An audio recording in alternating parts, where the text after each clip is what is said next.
Chapter 347. The expectant Zheng Xiaoguan, Yan Mingxin, and the others all cried out in alarm, "Impossible!" Zhao Jiutian's complexion stiffened. The ridicule in his eyes deepened. "Ningqin, have you really been scared silly? You actually dare to say such ignorant words. A pill recipe isn't something that can be perceived just because you say so. You need the ringing of a great bell to prove it. Now that everything is quiet, your lies fall apart." Qin Yu smiled. Is fellow Taoist Zhao referring to this bell ringing? He lifted a hand. The distant ringing of the bell passed through countless obstacles. By the time it reached here, it had already become extremely light. If it weren't for the door being opened, it would have been impossible to hear it from within the cave. But it existed.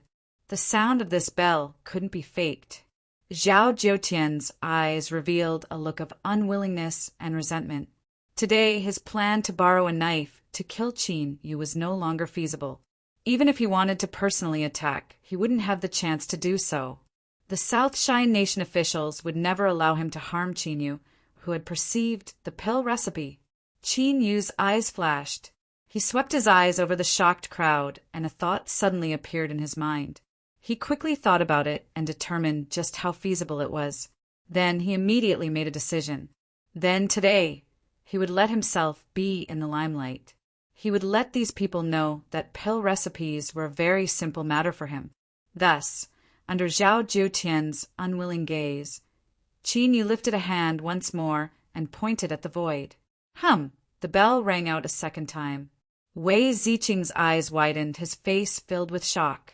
At some unknown time, Qin Wushang had looked up, a sharp light surging in his eyes. But this wasn't the end. He lifted a hand and pointed a third time. The bell rang out once more. White Feng Feng had a worried expression. Together with Black Bei Bei, they followed the South Shine Nation officials to choose the medicinal materials needed to refine the Revival Good Fortune pill. At this time, the first bell rang out. White Feng Feng was stunned for a moment before she looked up. "It's Ningqin, it must be him. I knew he could do it." White Feng Feng didn't care about choosing any more herbs. She turned and ran towards the Good Fortune tablet. Black Bei Bei's eyes relaxed. He quickly followed behind, leaving behind the official with a dumbfounded expression. When the bell rang out a second time, halfway there, White Feng Feng and Black Bei Bei both revealed looks of surprise. They never imagined that someone would make a breakthrough at the last moment. But in this case, the possibility of it being Ningqin was higher. The two of them smiled even more. But when the bell rang for the third time, the two of them sensed that something was wrong. It was unheard of for three people to comprehend a pill recipe in a row.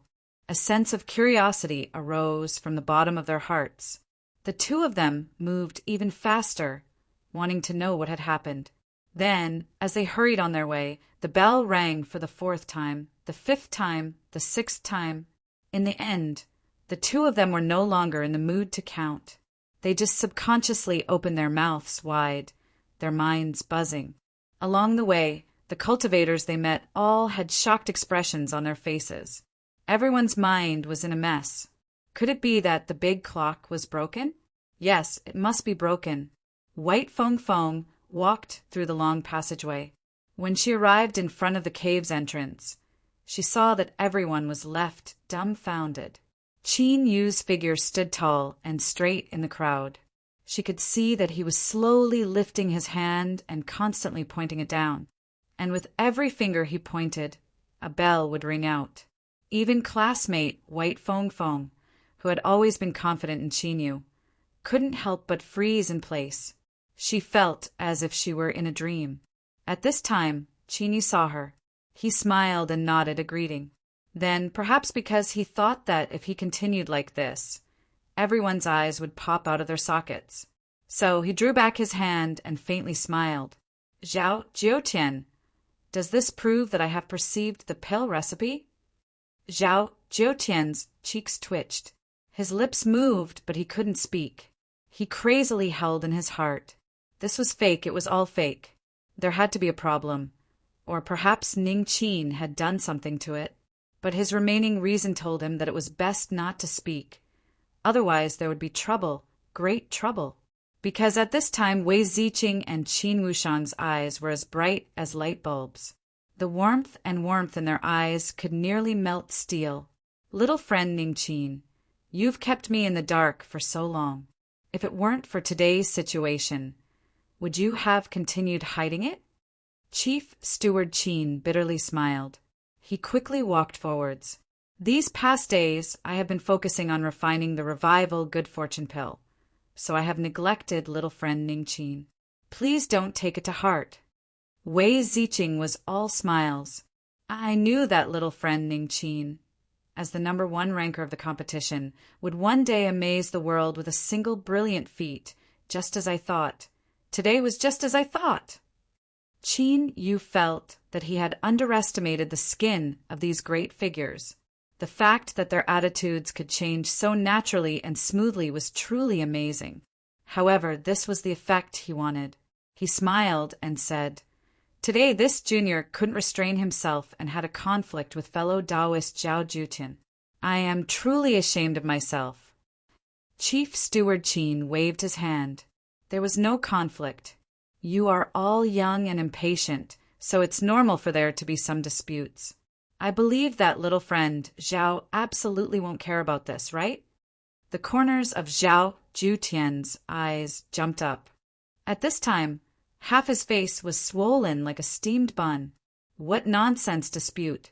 It was that bastard Ning Qin who hit me. He hit me. But while he could think of this, he absolutely couldn't say it out loud. He grit his teeth and squeezed out a smile. Yes, this junior doesn't care at all. Chief Steward Qin smiled in satisfaction. Little friend Ning Qin has heard it. This was all a misunderstanding. What I want to know the most right now is how little friend Ning Qin perceived so many pill recipes. Wei Ziqing suddenly said, "Lord Chief Steward, little friend Ning Qin might be tired today. Let him rest first before we discuss these matters." Qin Wushang suddenly said, "That's right. It was I who was confused." Qin Yu smiled at White Fong Fong and left with the two of them. As for Zhao Jiutian, no one cared about him anymore, even if he had just sacrificed the revival good fortune pill. In the heavily guarded and solemn-looking square building, no one imagined that there would be such a luxuriously decorated room, one that exuded a noble atmosphere. Little friend Ning Qin, are you satisfied with this residence? If you don't like it, feel free to say so. Wei Ziqing smiled. Qin Yu cupped his hands together. This junior likes it very much. Thank you, Lord Wei. It's good that you like it. Wei Ziqing's eyes flashed. Little friend Ning Qin, is it about pill recipes? Qin Yu thought for a moment. Obtaining pill recipes isn't difficult. What is difficult is how to repair the good fortune tablet's condition. After meditating for a month, I have some clues. Repair the good fortune tablet? Qin Wushang's complexion changed. Little friend Ning Qin, are you confident? Qin Yu shook his head. This junior cannot guarantee anything, but I will do my best. Qin Wushang said, if little friend Ning Qin has any requests, feel free to ask. If you can really repair the good fortune tablet, my South Shine Nation will be eternally grateful. Without staying for long, the two bid their farewells and left. Qin Wushang directly said, Lord Wei, please look after little friend Ning Qin. I must immediately return to the palace. Wei Ziqing cupped his hands together. Lord Chief Steward, please rest assured. Qin Wushang quickly left. He sat in a private carriage and raced towards the royal palace at the fastest speed possible. The journey was unimpeded. After a moment, he arrived at the royal palace's parking lot. Qin Wushang pushed open the door and left in a hurry. Soon, he arrived outside a pitch-black hall. He flashed his token to the icy guard and was allowed to enter. The transmission array in the hall lit up. Qin Wushang's figure appeared once more. He was in a dark hall, and the air was filled with the faint smell of decay. Stepping out of the transmission array, Qin Wushang fell to his knees. He respectfully said, "Wushang greets the old ancestor." In the center of the hall, there was an altar with 9 oil lamps. The skeletal figure's eyes burst out with a sharp light. What happened? The voice was low and hoarse, containing an unquestionable momentum. Qin Wushang respectfully recounted today's events, not adding or deleting anything. After a long silence, the South Shy Nation's old ancestor suddenly laughed. "Ningqin, I knew that he was the turning point for me to break through my shackles and change my destiny. As I thought, he didn't disappoint me." Qin Wushang threw himself to the ground. "Congratulations, old ancestor." Under the dim light of the oil lamps, the South Shy Nation's old ancestor's wizened and corpse-like face was illuminated, causing his smile to become even more sinister and horrifying. But soon, this smile vanished, and he revealed a thoughtful expression. Ningqin was able to perceive 29 pill recipes, and as you said, he might have concealed a great deal. Could it be that he has already seen through the truth of the good fortune tablet? Qin Wushang kept his mouth shut. He knew that the old ancestor was only thinking out loud. There was no need for him to say anything. As expected, a cold light flashed in the South Shy Nation's old ancestor's eyes. "Tell Ningqin that I am satisfied with his performance. Have him immediately refine a revival good fortune pill. After he offers it, the good fortune tablet will give him some hints." Qin Wushang respectfully nodded.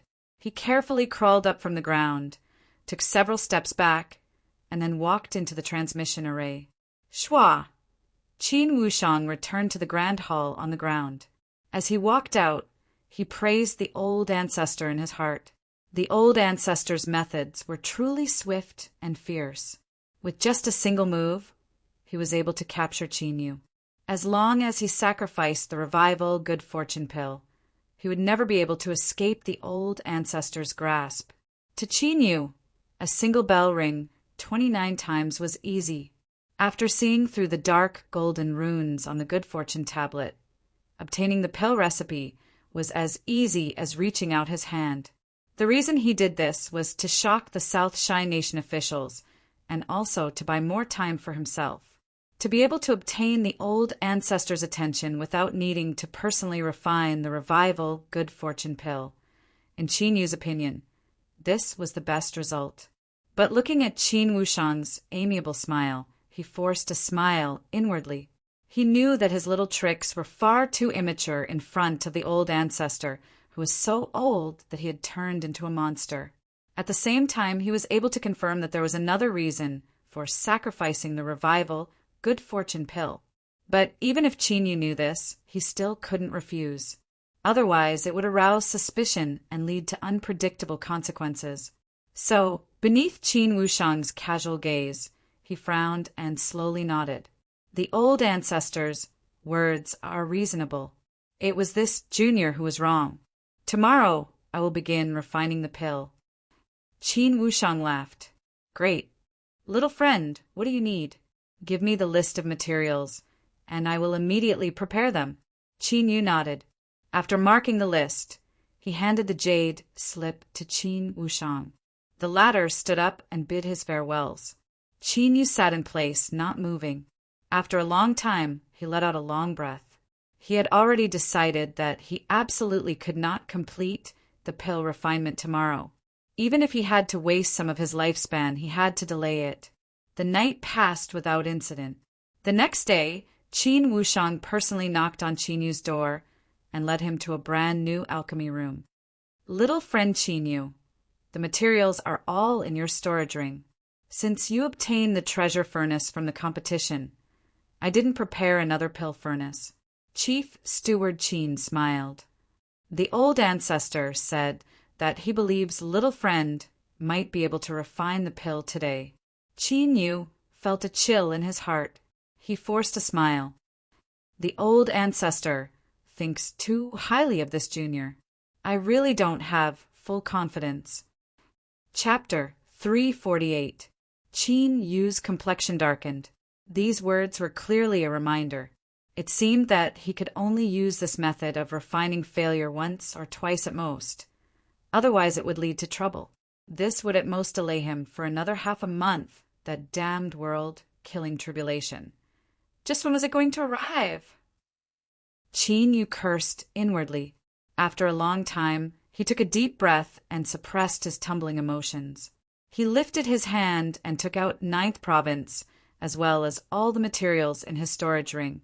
The most obvious sign of a failure in refining the revival good fortune pill was that it would consume a cultivator's lifespan. Thus, Qin Yu really had to do it. The pill recipe appeared in his mind.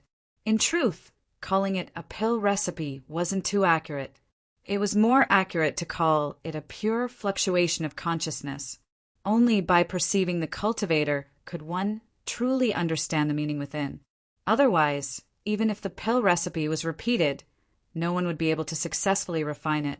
This was because consciousness itself was the most difficult to control. A single mistake in understanding or expression would lead to failure. As this consciousness flowed through Qin Yu's mind, he didn't need to think too much. His body instinctively knew how to refine it. He lit the furnace fire and threw in the materials. The entire process was unprecedentedly smooth, as if Qin Yu had already refined this pill countless times. Every movement he made was incomparably smooth. In fact, he even began to fall into a trance. With the attitude of an indifferent bystander, he watched the entire refining process. At this time, if someone were to see Qin Yu's eyes, they would discover that his pupils had enlarged to the point that they occupied his entire eye. His entire body was pitch black, strange to the extreme. After an unknown period of time, Qin Yu suddenly slapped 9th province. The furnace sprung open, and a pill the size of a knuckle flew out. This pill emitted a shrill cry and then split open like a giant mouth, biting down on Qin Yu's finger. Gulp, gulp. A trace of fear erupted from the depths of his heart, forcefully breaking Qin Yu's indifferent mood. His pitch-black eyes revealed a trace of struggle, and his consciousness was filled with shock. It was like he had just experienced a dream. And when he woke up, the revival good fortune pill was about to be refined. A sour, stabbing pain, swelling feeling spread out from every inch of his body. Even his entire soul was gently shivering at this time. This was because what the pill was swallowing wasn't just his blood, but his vitality. In just a short period of time, Qin Yu could feel at least 5 years of his lifespan being taken away. I can't let it condense. Smoothly, Qin Yu sucked in a deep breath. Just as he was preparing to forcefully stop the supply of lifespan and ruin the pill formation process, a sudden sense of fear drilled out from the depths of his heart. At this moment, his body suddenly tensed up. The hairs on his back stood on end, and boundless terror enveloped his entire mind. The revival good fortune pill seemed to sense this aura. It let out a shrill howl, and the speed at which it was plundering longevity suddenly increased. Exhaustion appeared on Qin Yu's face. His skin lost most of its luster, and a lock of hair on his forehead began to turn gray at a visible speed. This kind of gray was not pure gray. Instead, it gave off a feeling of absolute loneliness and despair. 10 years of life, 20 years of life, 50 years of life. Qin Yu could clearly feel this, but he didn't stop it. Because just now, he finally felt the aura of the world-killing tribulation. It was finally coming. Just sensing this aura was enough to make Qin Yu feel as if he had died once. The might of this world-killing tribulation would inevitably reach an unimaginably terrifying boundary. Qin Yu had to make the South Shine Nation's old ancestor value him 10 times, 100 times more. Only then would he be willing to recklessly protect him when the world-killing tribulation arrived. Thus, not only did Qin Yu have to refine this revival good fortune pill, but he had to refine it in a way that surpassed everyone's imagination. 70 years of life, 90 years of life, 100 years. When all of Qin Yu's hair had turned black and mottled, the revival good fortune pill that had been biting his finger finally escaped his mouth. It floated in the air, countless runes appearing on its surface, weaving together into a blood-red flower bud. That's right, this was a flower that Qin Yu had never seen before. But when he looked at it, he could hear countless mournful wails. Every petal was exquisite to the extreme, vivid and lifelike, as if it were really growing on this revival good fortune pill. Qin Yu staggered. He suppressed the feeling of weakness that nearly caused him to collapse. He reached out a hand and picked up a jade bottle that he had specially prepared and placed it within. After doing this, he finally couldn't withstand it any longer. His vision darkened, and he fell into a deep slumber. Qin Yu had a nightmare. He dreamed that within his body, a seed had suddenly sprouted, absorbing his flesh and blood to grow. But he could only watch helplessly on as vines wrapped around him, turning him into a miserable pile of rotten bones. Ah!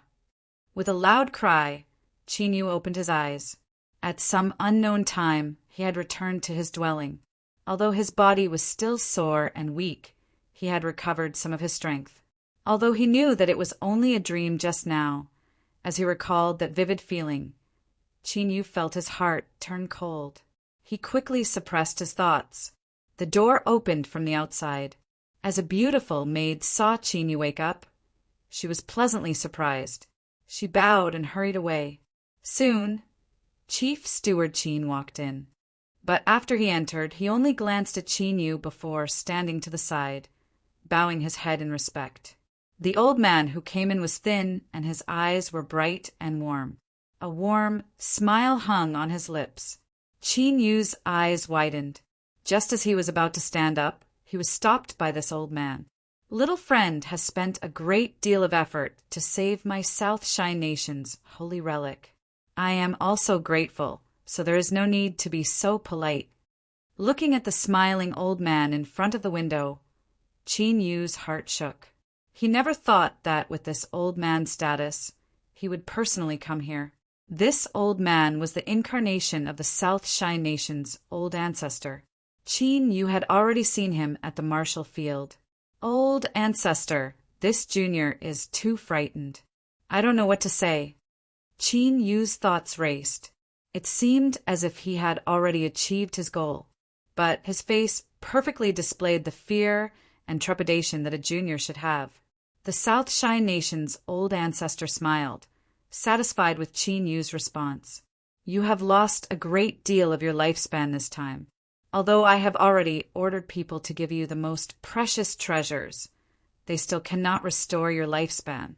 But I guarantee you that everything you have paid will be compensated twice as much. Chief Steward Qin said in a soft voice, Ning Qin, in order to help you recover as soon as possible, the old ancestor didn't hesitate to personally take action. You must not feel any resentment in your heart.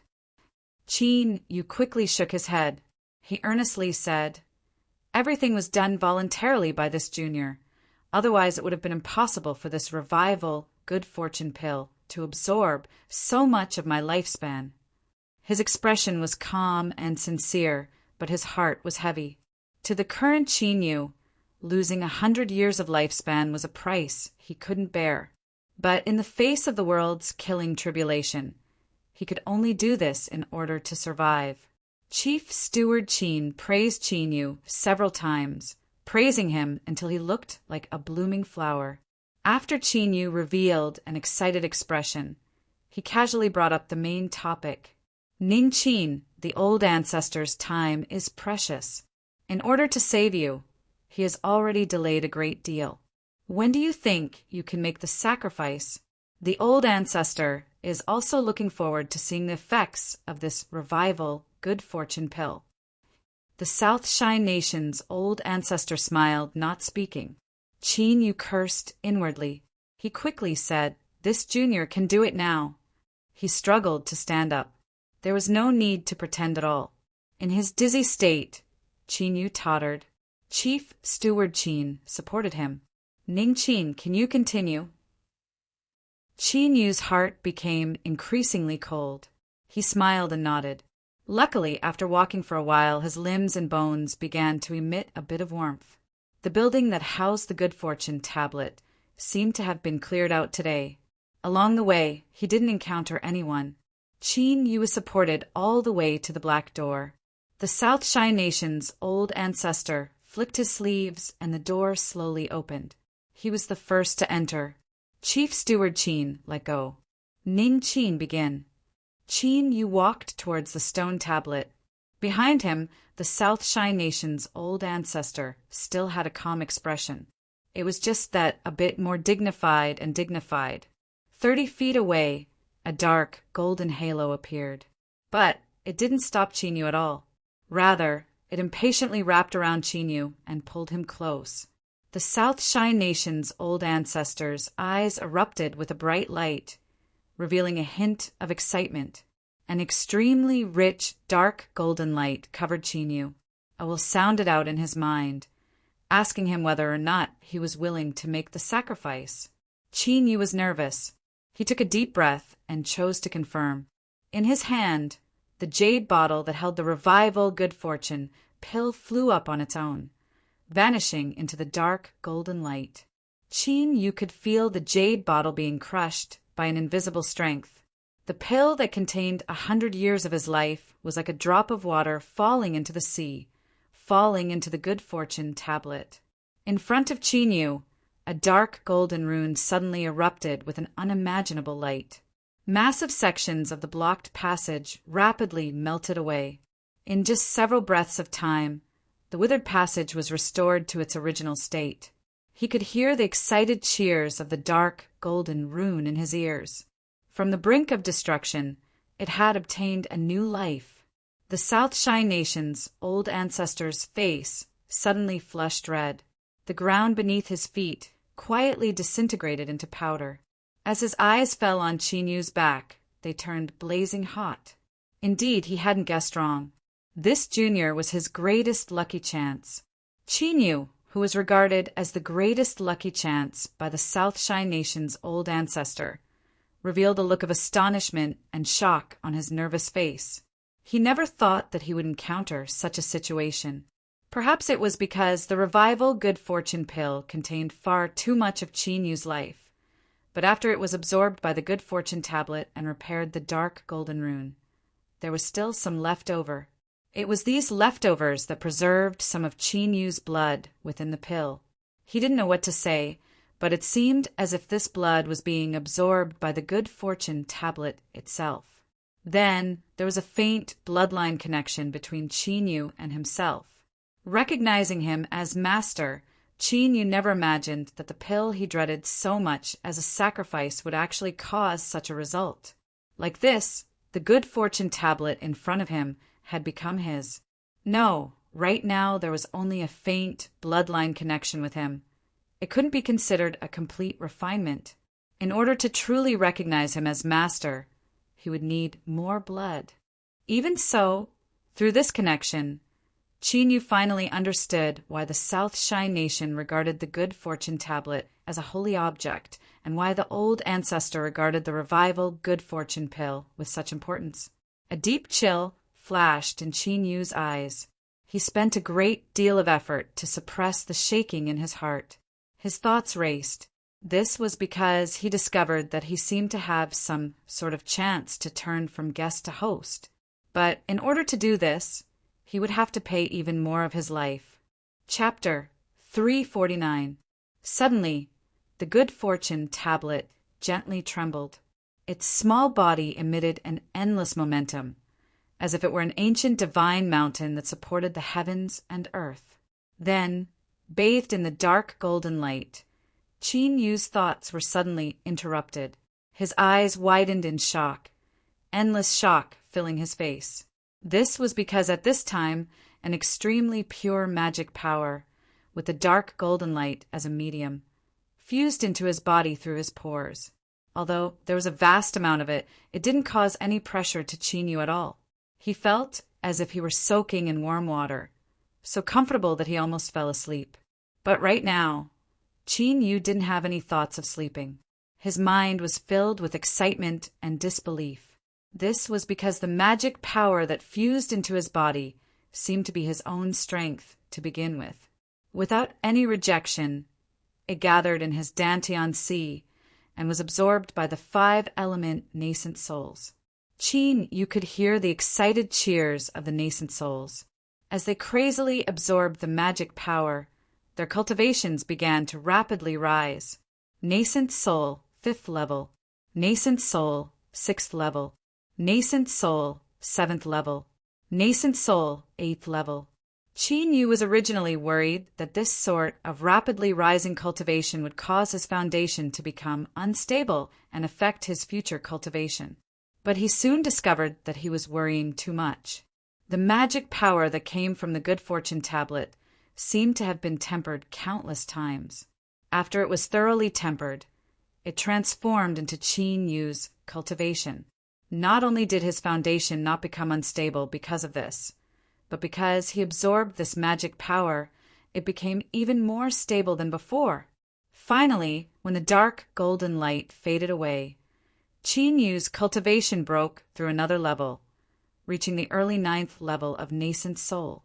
In just a moment, he had gone from the middle 4th level of nascent soul to the early 9th level. This was an increase of nearly 5 levels. It was simply inconceivable. Cultivation was like climbing up a mountain. The higher one went, the steeper it would be. If Qin Yu were to climb this 5 levels at a time, he would need at least 2 years. Moreover, he would need a massive amount of pills to cultivate without interruption. Only then could he just barely accomplish this. A gentle strength sent Qin Yu away. The South Shine Nation's old ancestor smiled. Ning Qin, are you satisfied with the return my country's holy object has given you? Qin Yu respectfully said, This junior is very satisfied. He had spent 100 years of his life to obtain 3 portions of the good fortune tablet and a 9th level nascent soul cultivation. He really didn't know if this transaction was worth it or not. Of course, he couldn't reveal any of his thoughts. The South Shine Nation's old ancestor laughed. Ning Qin, I have a good impression of you. Keep working hard. After giving him a deep look, he turned around and left. Chief Steward Qin's eyes flashed. He had been by the old ancestor's side for many years, so he could hear the hidden meaning in his words. Qin Yu returned to his dwelling, a dignified expression on his face. Qin Wushang could hear the meaning behind the South Shine Nation's old ancestor's words, and it wasn't as if he didn't realize it. But what should he do next? His complexion darkened for a long time. Then he clenched his teeth and revealed a decisive look. Chief Steward Qin came to visit as expected. He didn't beat around the bush and directly stated his intentions. Little friend Ning Qin, the old ancestor, is extremely satisfied with the Revive All Good Fortune pill you refined. I hope that you can refine another one. Qin Yu revealed an awkward expression. He sneered inwardly. This old fart would be able to live for at least a few more decades, so of course he would be satisfied. This was because the so-called South Shine Nation's holy object was in essence the South Shine Nation's old ancestor. 100,000 years ago, the Huluan tribe had suffered countless casualties. Finally, they seized the stone tablet that fell from the sky. The great elder of the tribe spent 100 years and finally comprehended a trace of the profound mystery. He fused his own vitality with it and borrowed the power of the stone tablet to create an almost immortal body. Like this, he lived for a full 100,000 years. That's right, the South Shine Nation's old ancestor was the Huluan tribe's great elder of the past.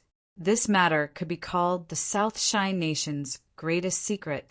The number of people that had the qualifications to know of this could be counted on a single hand.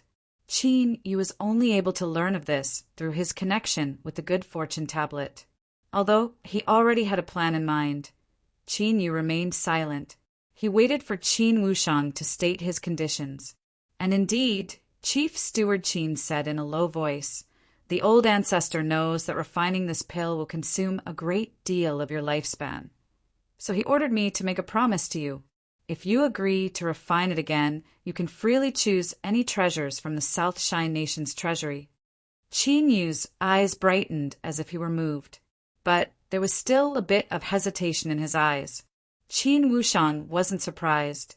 The temptation of a nation's treasury could be imagined. He smiled and said, "Little friend Ning Qin, so what if I lose some of my lifespan? You are already at the 9th level of nascent soul, and breaking into divine soul is just around the corner. At that time, if you lose some of your lifespan, you can make it back with interest." As if moved, Qin Yu clenched his teeth and said, "I can agree, but I must take several more treasures." Qin Wushang lightly said, "All right." He was only a nascent soul junior.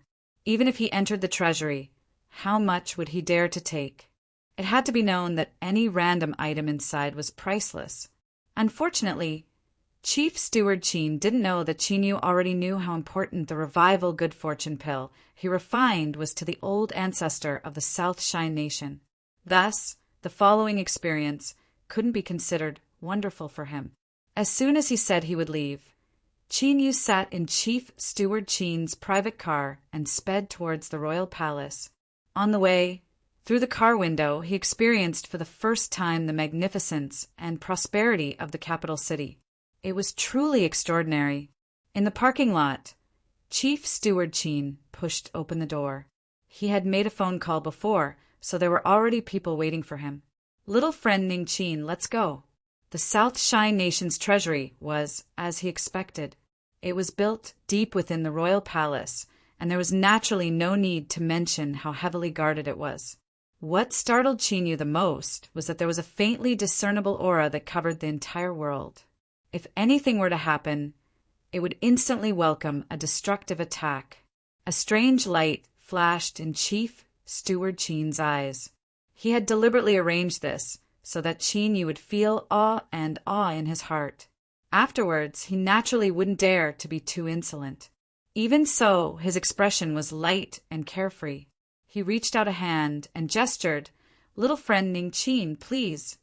The treasury had 9 doors, and each one had a different method of opening them. Even though Chief Steward Qin had brought a warrant, the entire process was tedious. After the 9th door opened, Chief Steward Qin let out a light breath. He smiled and said, "Welcome to my nation's treasury." At first glance, Qin Yu was shaken by the treasure light that soared into the heavens. Luckily, he was already mentally prepared. He took several deep breaths and barely managed to compose himself. This was seen by Chief Steward Qin, and he revealed a smug smile. "My South Shine Nation has been established for 100,000 years and has been passed down for over 10 generations. It is the highest level Blue Sea Nation, and our treasury collects the world's most precious treasures. There are over 100,000 of them stored within." He turned. "Little friend Ning Qin, if there is anything you need, you can tell me. I am familiar with the treasury and can help you save some time." Qin Yu took a deep breath. "I'll have to trouble Chief Steward Qin. This junior would like to ask for some treasures that can increase one's talent." Chief Steward Qin's eyes flashed for a moment before returning to normal. Little friend Ning Qin's eyes are sharp. Whether it is in value or efficacy, these treasures are indeed top choices. Please follow me. Along the way, his eyes were actually stimulated by the light of treasures, divine lights, and all sorts of other lights. The Lord Steward stopped, turned around, and pointed. Each of these bubbles is specially refined to preserve the treasures within and lock in the medicinal energy so that it doesn't leak out. "All right, little friend Ning Qin, please choose. Heaven seizing grass, 9 nether vine, Buddha fruit, good fortune nectar, goblin." Sweeping his eyes over them, he could see that they were all top-grade treasures. Every single one of them could be tossed out and sold for a sky-high price. Qin Yu wished that he could pack up all of these treasures and take them away. At that time, he could eat one and throw one away. If he forcefully piled them up with quantity, he could become a cultivation genius. But this was only wishful thinking. If he really dared to mention it, then he would be crazy. He walked forwards and looked around. They were all good things, and he didn't want to miss out on any of them. Thus, Qin Yu soon discovered that there wasn't much to choose from. He turned and said, "Lord Chief Steward, how should this junior choose?" Chief Steward Qin smiled. "Whatever you like, just tell me." "Oh, then I ask Chief Steward Qin to help this junior obtain this 9 nether vine." Chief Steward Qin nodded. He took out a token and shook it. The 9 nether vine flew over along with the bubbles. "Little friend Ning, take the bubbles with you. When you need them, just break them."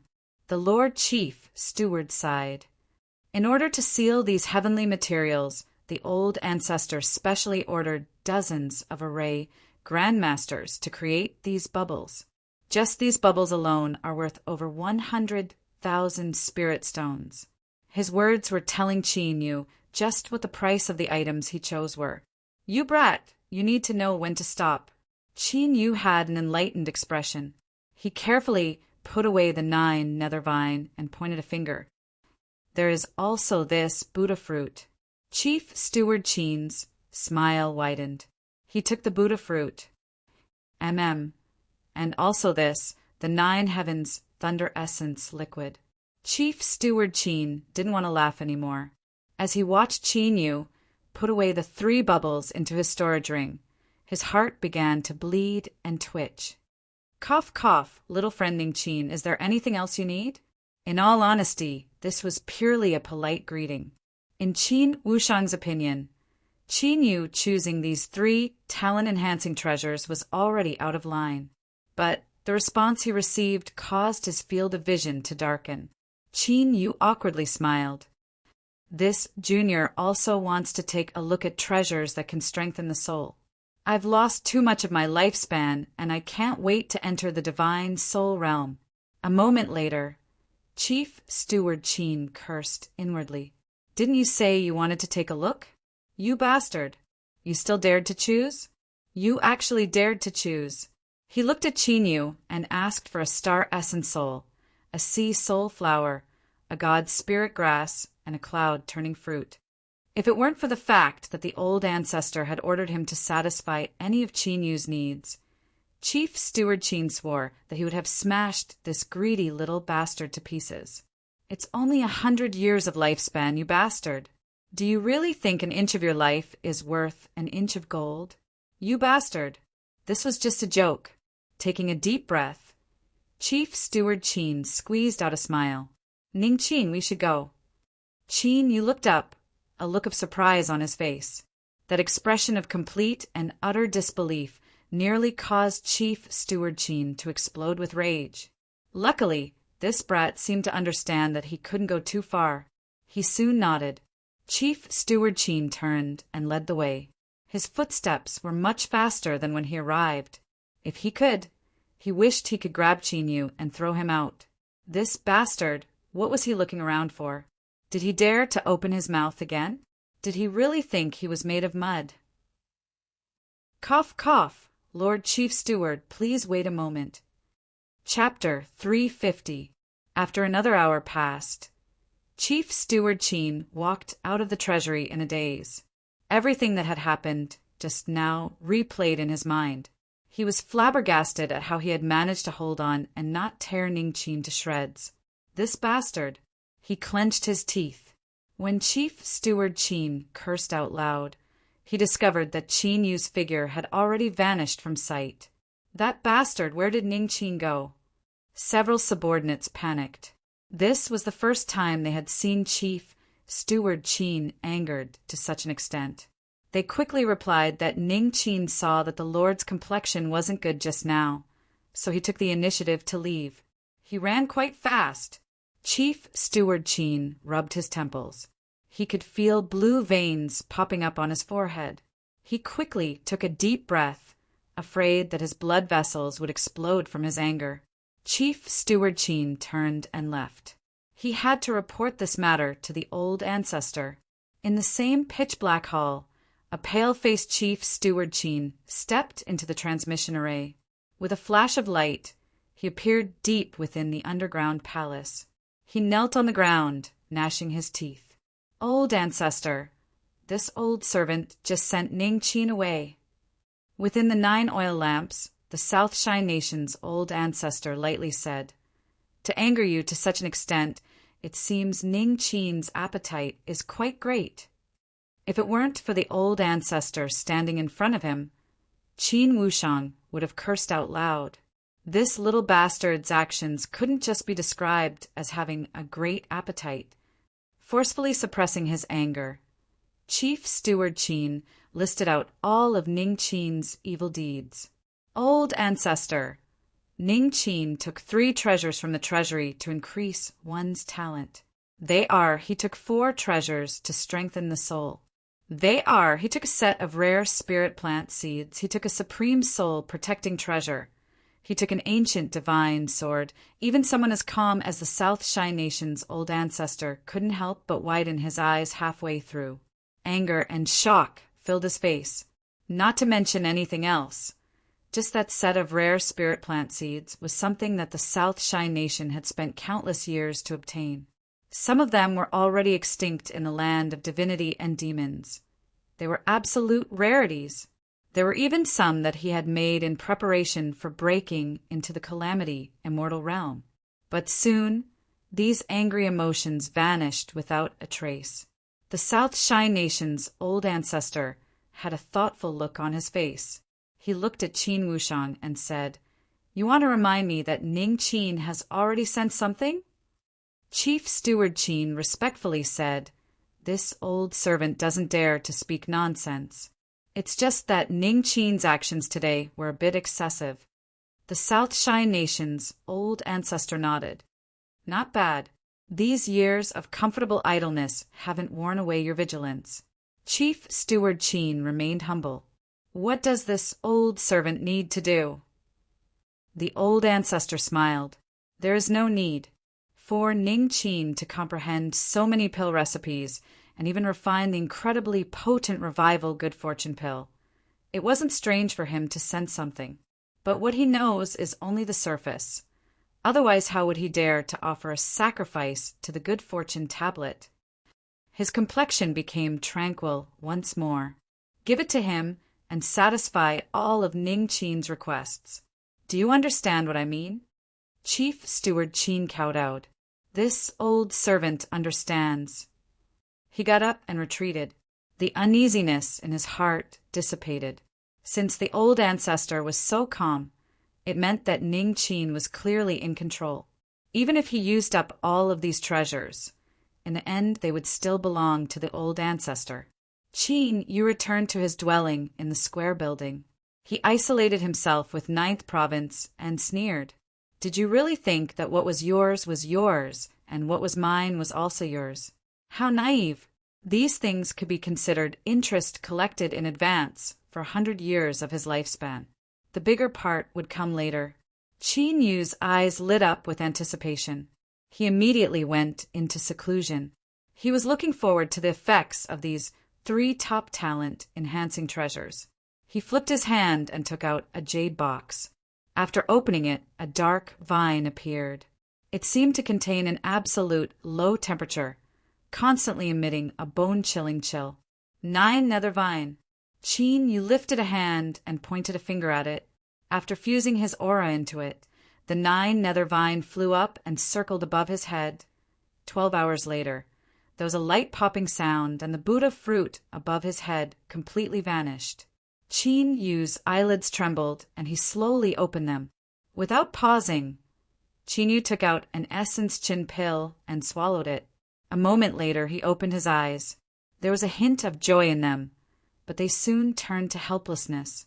According to the test results of the 9-level Crystal Pagoda, Qin Yu's initial talent was at the 1st level. After using the blue jade crystal lotus and nirvanic lotus seeds in the Tao arena, he was at the peak of the 1st level. Then, after refining the 9 nether vine, 9 heavens thunder essence night, and the Buddha fruit, Qin Yu's talent had just barely reached the 3rd level. In the land of divinity and demons, there was no value in raising anyone below the 4th level of talent. A 3rd level talent was nothing more than a pile of mud on the ground. But from Qin Yu's point of view, this was already an astonishing improvement. This was why he was so happy. But as he thought about how even an ordinary cultivator could become a rare cultivation genius by relying on these three treasures, Qin Yu couldn't help but bitterly smile. These were the most precious treasures of the South Shy Nation's treasury. If it weren't for the fact that he had caught the South Shy Nation's old ancestor, he wouldn't have had the slightest chance of obtaining them. It seemed that the road of increasing his talent was destined to be a long and arduous one. Qin Yu shook his head and suppressed these thoughts. He stood up and walked into the bathroom. After soaking in a comfortable hot spring bath, he changed into a clean white bathrobe. Standing in front of a mirror that occupied nearly half the wall, Qin Yu looked at his own gray and black hair. He frowned for a moment before composing himself. The world was fair. There were gains and losses. If he wanted to survive the world-killing tribulation, and if he wanted to obtain a greater good fortune and pave his future road of cultivation, he naturally had to pay a price. 100 years of his lifespan in exchange for his current situation. Of course, it seemed that 100 years wasn't enough, but this transaction was still worth it. Moreover, he had already chosen his path, so there was no need to worry about it. Besides making himself restless, there was no benefit. He put on the black robe. This robe, formed from the demon god armor, had an automatic cleaning function, saving him the trouble of changing clothes. Moreover, he could change the style to his heart's desire. Unfortunately, Qin Yu didn't like gaudy things and was very casual about what he wore, wasting this effect of the demon god armor. Qin Yu pushed open the door and sat down cross-legged. He organized the things he obtained from the South Shy Nation's treasury and decided not to continue refining them. Instead, he took out several pills and swallowed them. The world-killing tribulation would arrive soon. Even if he was confident that the South Shy Nation's old ancestor would protect him at all costs, that didn't mean he was foolproof. At this time, increasing his cultivation was the most important thing. Even if it was just a bit more strength, it might be able to save his life in a life-or-death situation. 5 days later, Qin Yu decided to refine pills again. This was because he didn't have much time left. Chief Steward Qin personally escorted him to the alchemy room. He earnestly said, "Ning Qin, what the old ancestor needs is the same revival good fortune pill as the first one. Do you understand?" Qin Yu nodded. "This junior understands. Chief Steward Qin, please rest assured." He strode into the alchemy room, a cold sneer on his face. "Even if you don't want it, this young master still wants to obtain the good fortune tablet as soon as possible." The first time he refined the revival good fortune pill because it sensed the aura of the world-killing tribulation. It caused a change and caused it to absorb 100 years of his lifespan. If he wanted to refine another similar revival good fortune pill, it was impossible for him to do so by himself. He could only rely on the aura of the world-killing tribulation once more. As for the little blue lamp, the foundation of the revival good fortune pill was Qin Yu's lifespan. No matter how heaven-defying it was still helpless. Luckily, Qin Yu had already expected this. Without accident, he should be able to duplicate the revival good fortune pill. He opened the furnace and began to refine the pill. This time, another pill recipe was activated in his mind, a fluctuation of consciousness. Then, Qin Yu took the initiative to give up control of his mortal body. In a situation where he was prepared, he tried his best to maintain a trace of clarity. Qin Yu discovered the current state of his mortal body and couldn't help but feel a chill in his heart. This good fortune tablet was truly terrifying. Just a wisp of consciousness was actually able to have such a great influence. But as he thought about how this good fortune tablet would soon belong to him, Qin Yu's mood brightened. The refining process went smoothly. When the revival good fortune pill flew out of 9th province, Qin Yu bit down on his fingertip. Ripples seemed to appear in his pitch-black eyes. He lifted his other hand and grasped upwards. The phantom of a great sun that had shrunk countless times appeared. In the depths of this sun phantom, there was a thumb-sized lantern. In the next moment, a horrifying aura arrived. Qin Yu stuffily coughed, and his face paled. The great sun phantom between his fingers trembled as if it were withstanding an invisible pressure. With a loud cracking sound, shattered. The revival good fortune pill emitted a shrill scream. The speed at which it plundered his lifespan rose. Qin Yu shivered, a trace of relief and fear crossing his heart. Relief was because his judgment was correct and there was no problem with this revival good fortune pill. As for fear, it was because the heavenly tribulation's killing tribulation was already very, very close. Within 7 days, it would inevitably arrive. Moreover, Qin Yu had a faint intuition that if he summoned the little blue lamp phantom once more, the world-killing tribulation would directly arrive.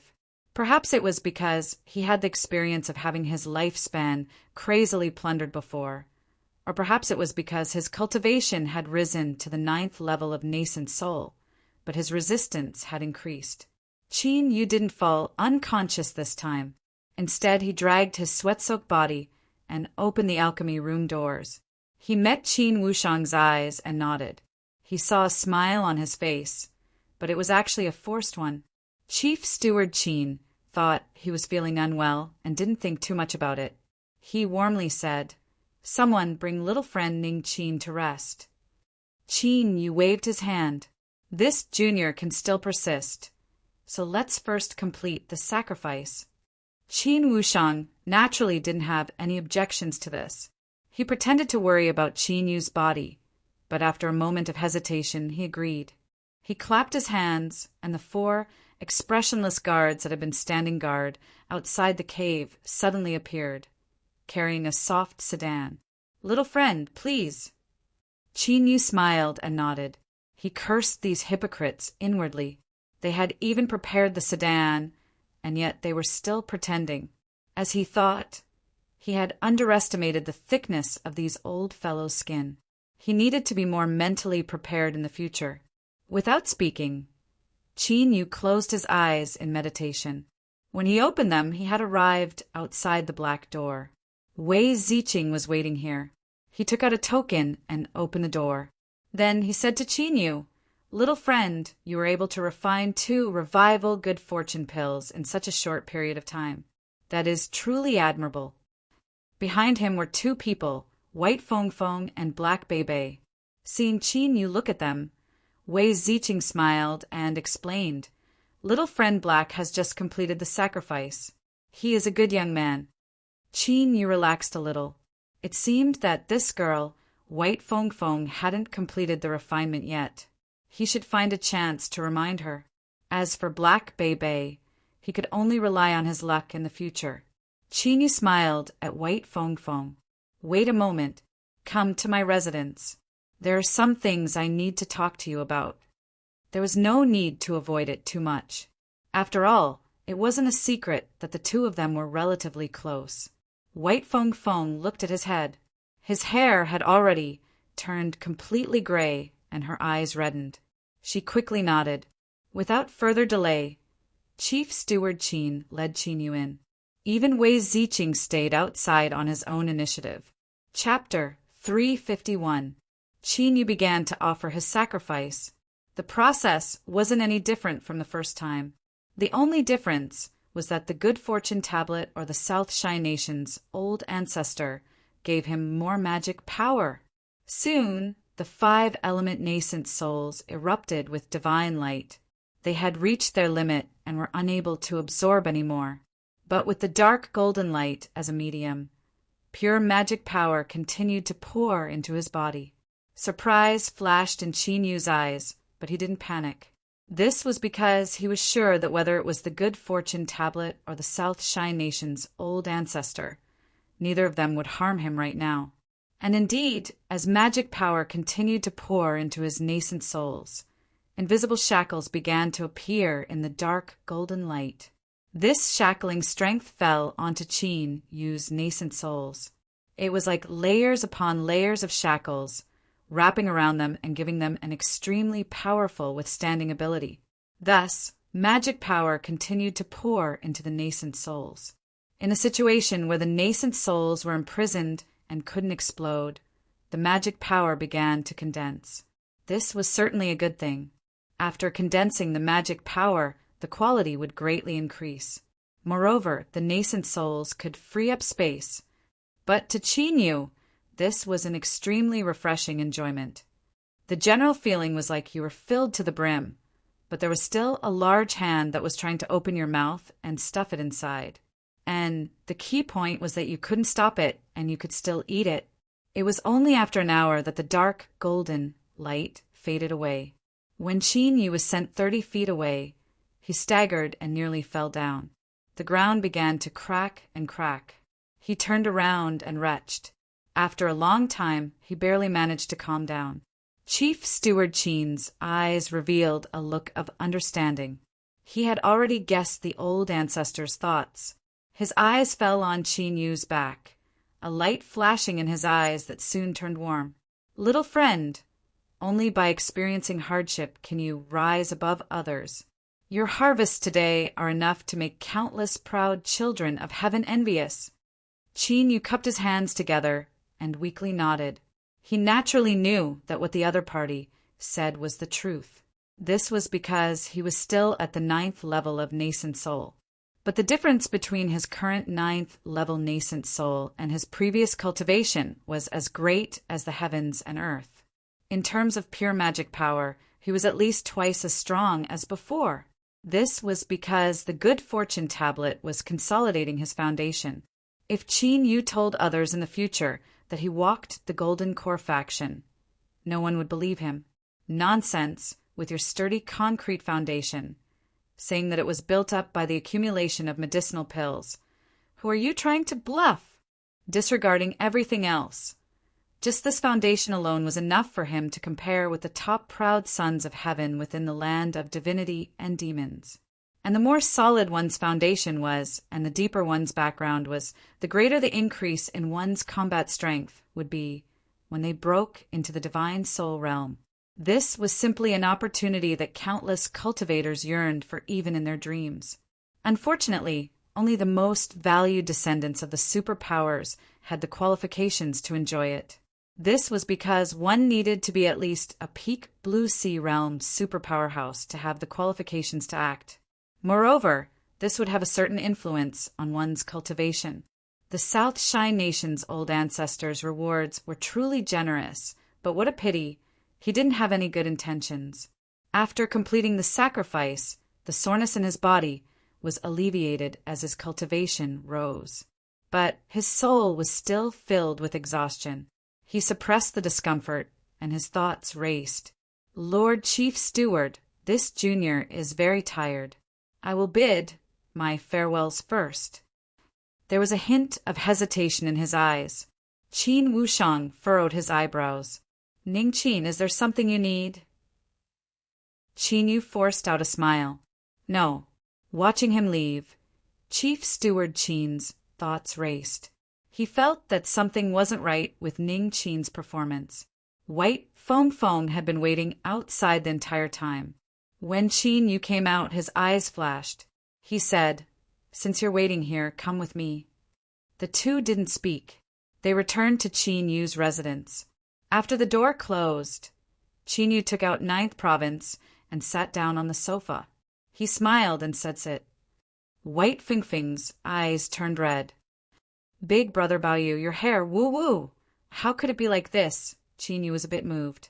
Although White Fingfing's actions were inexplicable, he could still judge whether or not she was sincere. He smiled and said, "It's fine. I just lost a bit of my lifespan for a short period of time. It will slowly recover." He hesitated for a moment and said, "Miss White, what I am about to tell you, whether or not you believe me, I hope you can keep it a secret." Seeing her nod, Chinyu slowly said, "If you haven't refined the revival good fortune pill yet, then it's best if you don't. This is my advice." White Fong nodded. "All right, I won't refine it." Chinyu was surprised. White Fong earnestly said, "I believe in Big Brother Baoyu. You absolutely won't harm me." Chinyu revealed a gratified look. Although this girl's eyes gave him a bit of a headache, it was still a good feeling to be trusted by someone. To speak with such a beautiful girl who trusted him completely, even if he didn't harbor any other thoughts, it was still enough to make him feel happy. Unfortunately, Qin Yu's current state meant that he urgently needed to rest. He forced a smile and said, "Then let's do this. I need to rest for a bit." White Feng Feng reluctantly bid her farewells. She vowed that she would definitely find a treasure that could restore her lifespan and allow her big brother Bayu's hair to turn black once more. What a naive little fellow! As he thought about how he was still casually using a fake name to interact with her, Qin Yu rubbed his nose and revealed a bit of embarrassment. But now wasn't the time to be embarrassed. What he really needed was a good rest. He leaned back and sank into the soft sofa. After choosing a comfortable position, Qin Yu let out a light breath and closed his eyes, falling asleep. This sleep lasted for a day and a night. When Qin Yu woke up, it was deep in the night. In the darkness, his eyes flashed with a brilliant light. He looked up at the clock on the wall. The time wasn't wrong. In other words, there were 6 more days before the world-killing tribulation would arrive. Although he had already determined this, Qin Yu still couldn't help but feel a bit nervous. He took a deep breath, his thoughts racing as he pondered over the entire plan. For hours later, Qin Yu let out a long breath. He stood up and walked into the bathroom. After washing up, he dressed himself and stood in front of the floor-to-ceiling windows. He reached out and pulled open the curtains. A hazy white light shined in. The eastern sky was bright and a new day was about to begin. Soon after, there was a knock on the door. Qin Yu opened it, and, as expected, it was Qin Wushang. The Lord Chief Steward warmly smiled. "I heard from the maid that little friend had opened the curtains, so I knew you had woken up.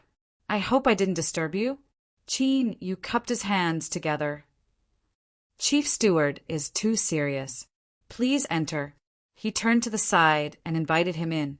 As he closed the door behind him, a sharp light flashed in Qin Yu's eyes. Now, it was time to show off his acting skills. Although he was lacking in shamelessness compared to these old things, after experiencing so many shady things in terms of pure acting, he had some confidence in himself. Moreover, he had already prepared this play. Qin Wushang had no idea that he had already taken the lead. He asked Chief Steward Qin to sit down. Qin Yu was silent for a moment. Then he said, "If Chief Steward is here today to persuade me to continue refining the Revival Good Fortune pill, then there is no need to say anything more." Qin Wushang's complexion was calm, as if he weren't surprised at all. He nodded. 200 years of life to a nascent soul cultivator, that is a quarter of their lifespan. It truly cannot be ignored. But once one breaks into divine soul and senses the rules of the great Tao, the loss of one's lifespan will slow down according to one's comprehension of the great Tao. A divine soul cultivator has a lifespan of 1,600 years, but there are many people that live past 3,000 years. Compared to 3,000 years, 200 years was naturally insignificant. Qin Yu revealed a bitter expression. He slowly shook his head. "In truth, it isn't because of my lifespan," Qin Wushang frowned. Qin Yu's reply was unexpected. Although he had brought a condition that this junior couldn't refuse, he still felt a trace of unease in his heart. "Why?" Qin Yu shook his head, his complexion paling. "Chief Steward, there is no need to ask. No matter what, this junior will not refine the Revival Good Fortune pill again." Qin Wushang took a deep breath. "What if I tell you that the old ancestor has prepared a Davis soul for you?" Qin Yu's pupils shrank. He never imagined that the old ancestor would be willing to pay such a price. Davis soul. It was said that any nascent soul could refine it and directly ascend to divine soul. To any cultivator below the divine soul realm, this was an unimaginable temptation. Qin Yu's breathing quickened. After a long time, he clenched his teeth and shook his head. "Chief Steward Qin, this junior cannot agree." Qin Wushang had no expression. "Ning Qin, do you think that my South Shine Nation isn't sincere enough? What do you want? Feel free to ask." Qin Yu bitterly smiled. On that day, this junior already obtained an astonishing amount from the treasury, so how could I dare to ask for more? It's just that I absolutely cannot refine the revival good fortune pill again. Seeing that Qin Yu didn't seem to be lying, Qin Wushang frowned. He stood up and said, "Very well, I will give you some time to consider." He turned and left. Chief Steward Qin suddenly remembered that when Qin Yu refined the pill yesterday, there seemed to be something wrong with him, and he didn't seem too happy about it. Did something really happen? He didn't dare to delay. He rode a carriage back to the royal palace and reported Qin Yu's response to the South Shine Nation's old ancestor on the underground altar. The South Shine Nation's old ancestor frowned. In the dim underground palace, the air suddenly thickened like a swamp. Ning Qin refused the Devasol? Qin Wushang fell to his knees. Yes, this old servant carefully observed him. His performance was very sincere. You are saying that Ning Qin really doesn't want to refine pills again. That should be the case. Qin Wushang hesitated for a moment. Old ancestor, Ning Qin seems hesitant to speak, as if he is afraid of something. As he thought about it, he became increasingly certain. Now that I think about it, Ning Qin's performance seems to be faintly afraid of something. The South Shine Nation's old ancestors' eyes flashed with the light of thunder. Without any movement from him, a phantom suddenly walked out from a nearby oil lamp. In the blink of an eye, this phantom became solid, no different from a real person. It was an avatar that Qin Yu had seen before. I'm really curious. Just what is his reason for doing this? Qin Wushang left and returned. He brought with him a person that Qin Yu couldn't help but bitterly smile. Looking at the panicked expression on Qin Yu's face, the South Shine Nation's old ancestor faintly said, "Ning Qin, I didn't come here to force you to refine pills. Rather, I want you to give me a reasonable explanation." Qin Yu's complexion paled even more. He swept his eyes around with unease. "It's not that I want to refuse, but I really don't dare to continue refining the revival good fortune pill." The South Shine Nation's old ancestor narrowed his eyes. "Someone is threatening you." Chapter 352. Beads of sweat dripped down Qin Yu's forehead and his lips shivered. When combined with his pale complexion, he looked like a nervous wreck. If a normal cultivator were to see his current appearance and hear his words, they would likely think he was mentally deranged or that he was suffering from a late-stage persecutory delusion. But in front of him was an old monster that was unwilling to die after living for 100,000 years, an old monster that the heavens and earth didn't tolerate, as well as a servant that knew a little about the old monster. So, Qin Yu's words gave them far too many shocks and associations. The South Shine Nation's old ancestor maintained his composure. He lightly said, "What did you feel when you spoke of those eyes?" Qin Yu blurted out, "Nowhere to run." The South Shine Nation's old ancestor closed his eyes and sighed inwardly. He already knew where Qin Yu's fear came from.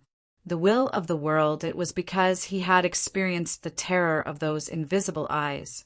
That feeling of nowhere to run was something that only someone who had personally experienced it would be able to speak of without hesitation. This seemed like an absurd judgment, but one couldn't forget that the South Shine Nation's old ancestor had already experienced a world-killing tribulation that targeted Ning Qin. In the past, the Worldsel had tried to kill Ning Qin, but he had been saved by him. Now, could it feel that his life would be extended once more? So it was impatient to attack again. After a long time, the South Shine Nation's old ancestor opened his eyes.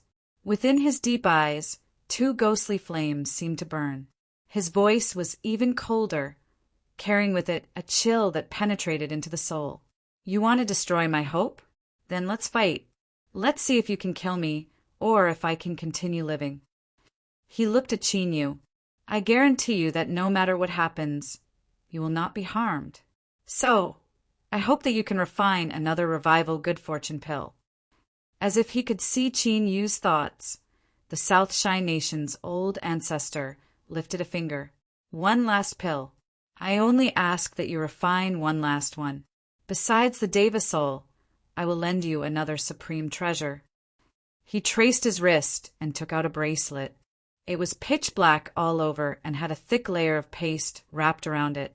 Faint traces of light constantly circulated around it, emitting the aura of endless years. This is a supreme treasure of my royal family. If you wear it, it can block any attack below the Calamity Immortal Realm.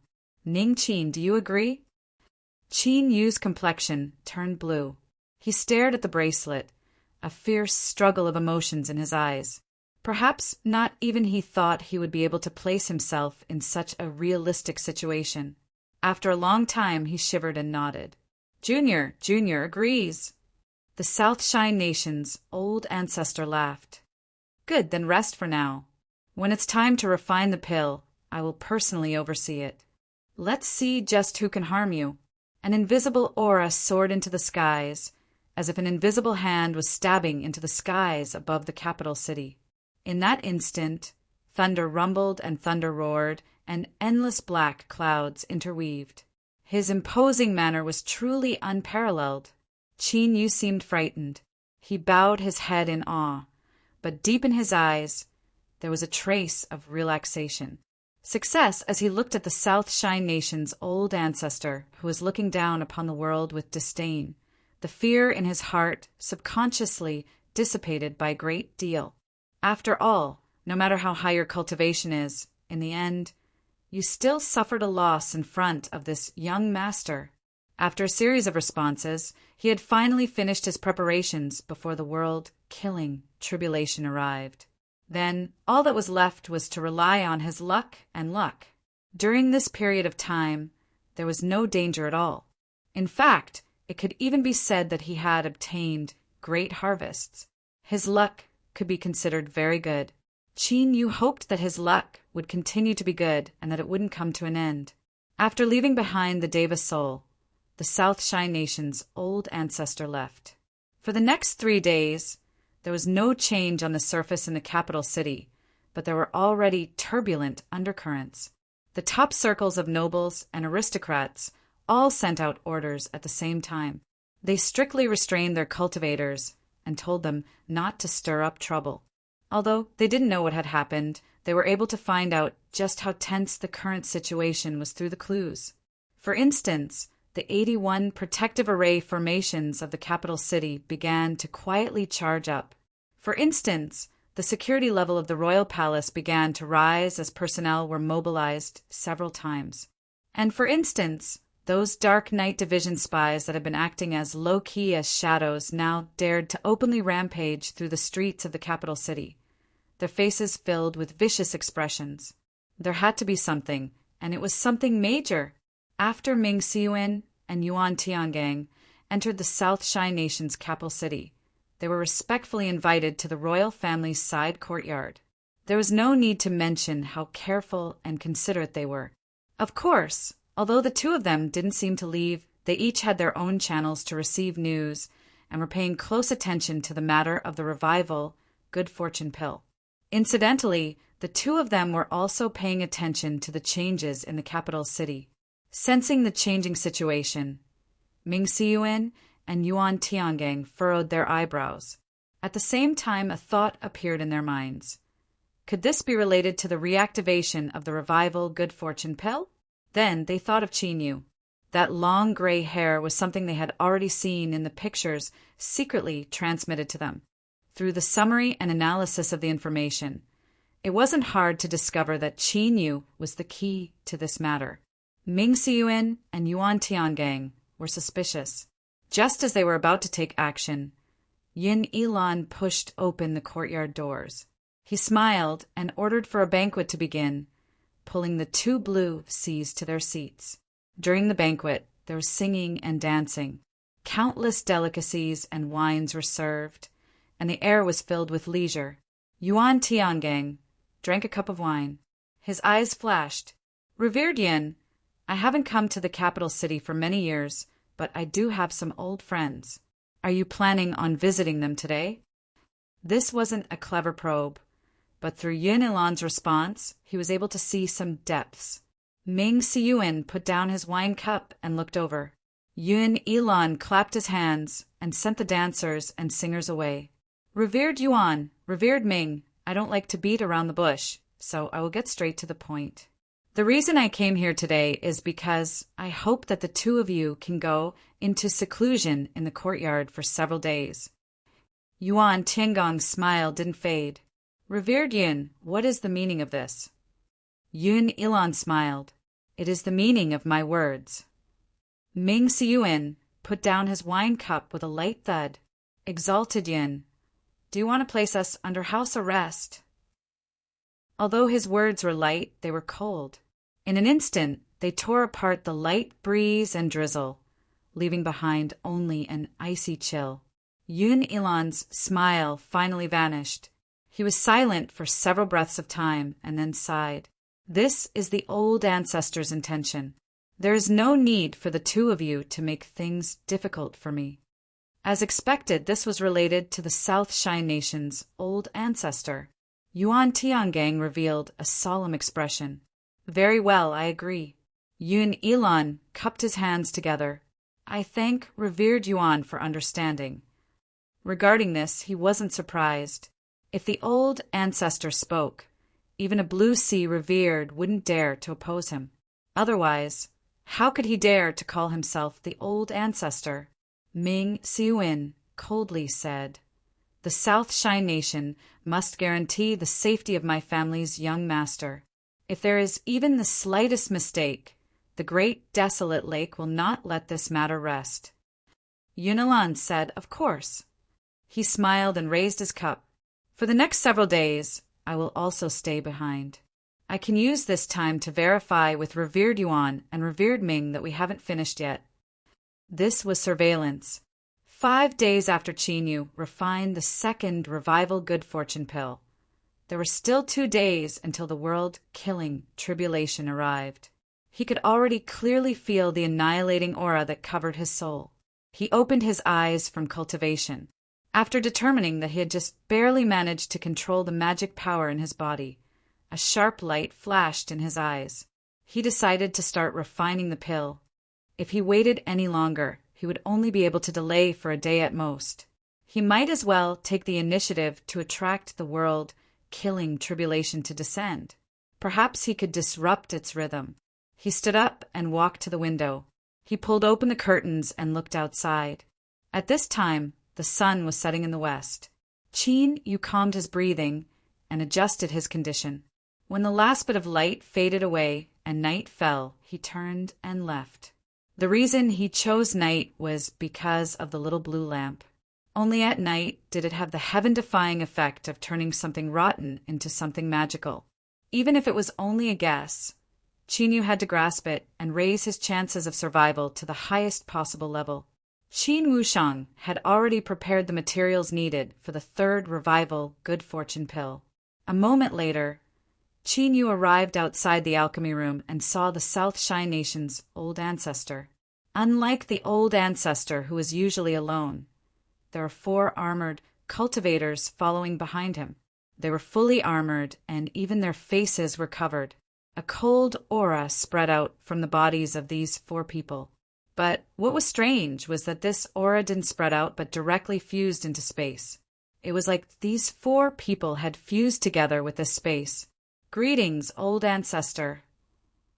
Qin revealed a bit of peace, but his pale face could still feel the panic and unease in his heart. The South Shine Nation's old ancestor nodded. Refine the pill in peace. I will take care of everything else. Yes. Qin strode into the alchemy room. The South Shine Nation's old ancestor lifted a hand. The 4 armored cultivators quietly dispersed, each standing at a corner of the alchemy room. Qin Wushang wanted to speak, but hesitated. The old ancestor lightly said, I have no choice. I must obtain the third revival good fortune pill. If he obtained it, he would be able to extend his lifespan by 100 years. He would be able to calmly make arrangements.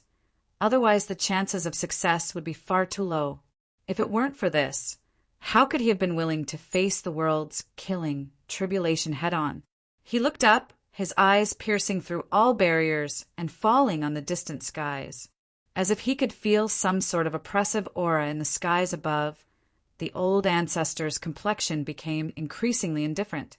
Qin Yu sat down cross-legged in the alchemy room. He flicked his sleeves and took out 9th province. He traced the bracelet on his wrist, and then took out the tree branch that Ani Hong had given him at the inn. Without further delay, he flicked his sleeves and ignited the furnace fire. Surging, heat billowed outwards. Qin Yu released the 3rd wave of consciousness from his soul and began to refine the pill. His progress was rapid. An hour later, the last set of materials was sent in. Qin Yu allowed this consciousness to control the fire and complete the gathering of medicinal efficacy. Bang! 9th province opened, and the embryo revival good fortune pill flew out. It screamed and opened its mouth, biting down on Qin Yu's fingertip. Now was the time. Ripples appeared in his pitch-black eyes. He lifted his other hand and grasped upwards, the phantom of a great sun appearing in front of him. Rumble, rumble, the capital city of the South Shine Nation, a land of peace and tranquility for 10,000 years. As the lanterns lit up at night, this was the most lively time of the day. Suddenly, a heaven-shaking thunderclap rang out from the highest heavens. Countless cultivators froze where they were, their minds shaking with endless fear. They fiercely looked up to discover that at this time, a bolt of thunder had pierced through the skies of the capital city. In particular, this thunder was a blinding red, or to be more accurate, it was the color of blood. In the dark night, it was incomparably eye-catching. Then, without warning, the dark curtain of night was broken apart. A ray of light appeared, tearing apart the darkness in a single breath of time. Yin and yang reversed. Night turned into day. There was no great sun, but the brilliant light of the great sun illuminated the entire capital city. And outside the capital city, the darkness became even deeper, like a thick and viscous sea of ink. Hashtag, hashtag, hashtag, hashtag, I'm sorry everyone, but there is only one update today. There are some problems at home, so tomorrow's update might be affected. I will try to update as soon as possible. For the fastest and error-free novel reading, please visit Chapter 353.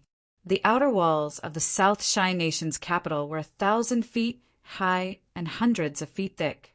It was like a giant dragon wriggling forward. Every set distance along the walls, there would be observation towers. At this moment, all the pagodas began to emit light. There were 81 pagodas, like 81 stars, erupting with billions of rays of light. These rays of light did not rush into the sky.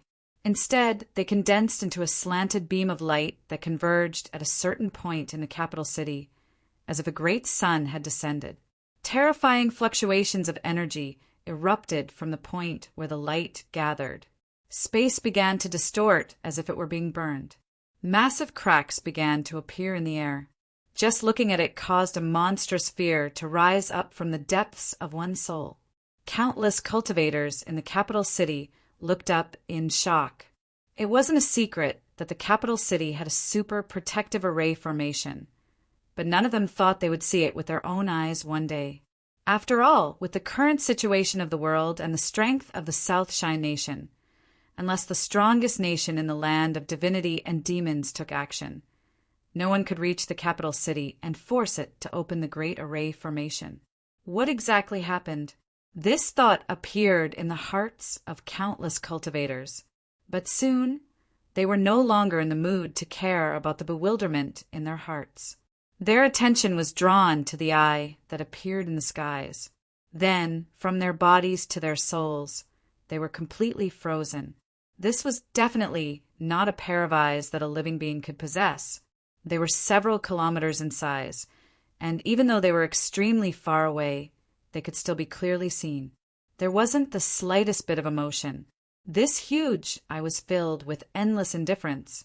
It seemed as if it could see everything, yet it also seemed as if it couldn't see anything. Then, under countless horrified gazes, a spot of blood appeared in the depths of the giant eye, and in the blink of an eye, it had spread to every corner of the eye. It moved ever so slightly, almost imperceptibly, as if it had found its target. Then, like a broken dam, an endless stream of blood flowed out, transforming into a perfectly straight beam of light that shot down from the highest heavens and slammed into the capital city's grand protective array. No one could describe this collision. The entire world seemed to stand still for a moment. Time, space, and all other dimensions lost their concepts. It was like all the air in his body had been sucked out. This feeling of emptiness made him want to roar, but he couldn't open his mouth, much less make a sound.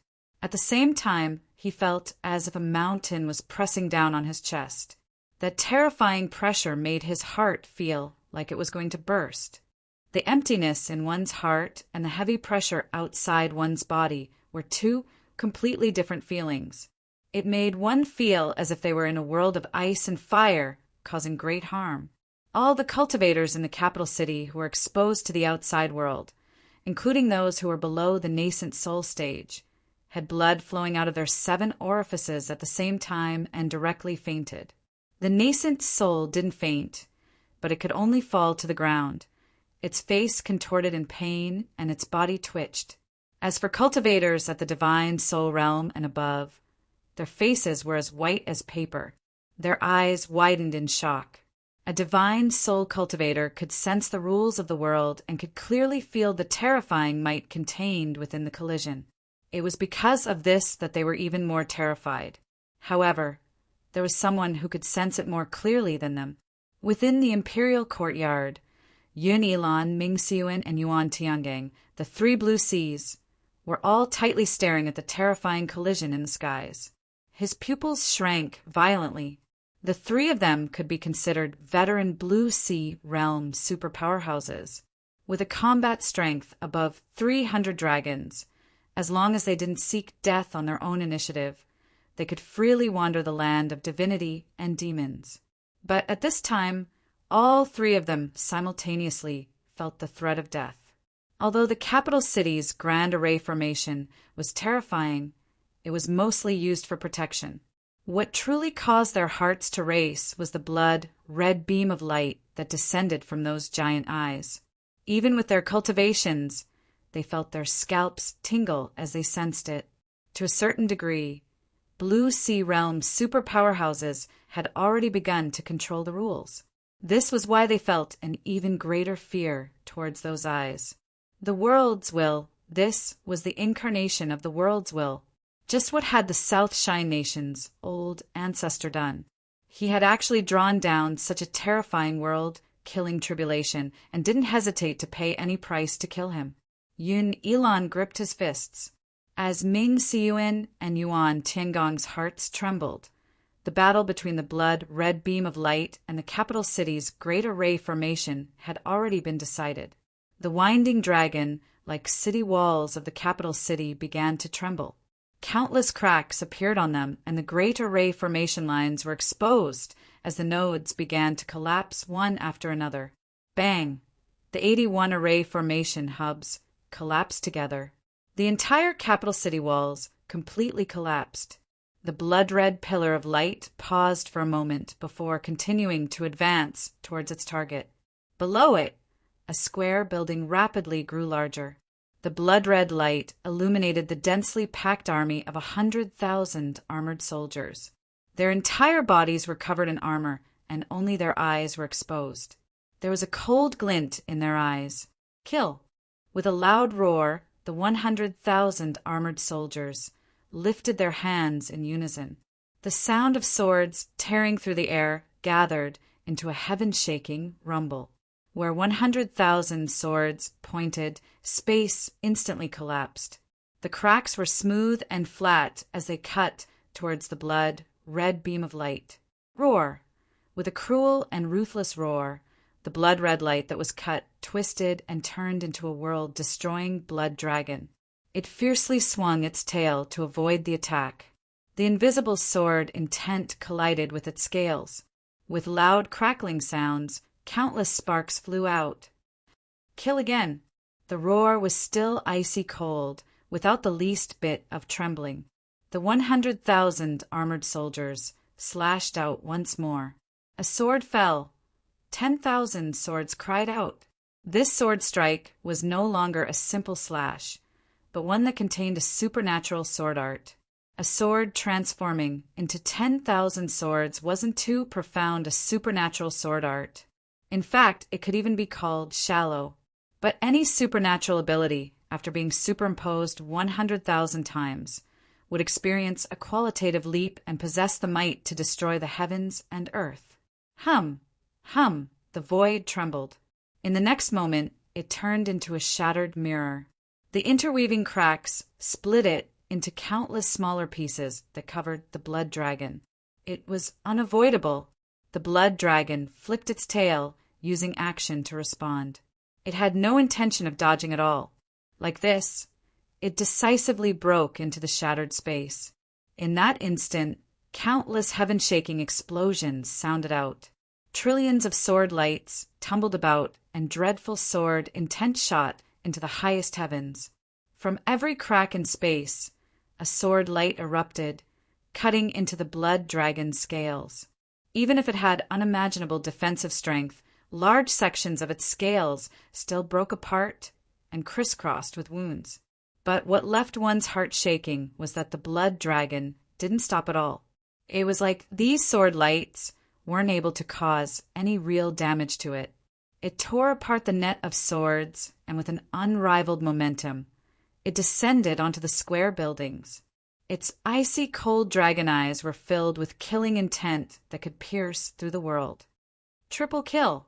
The 100,000 armored soldiers turned their swords at the same time.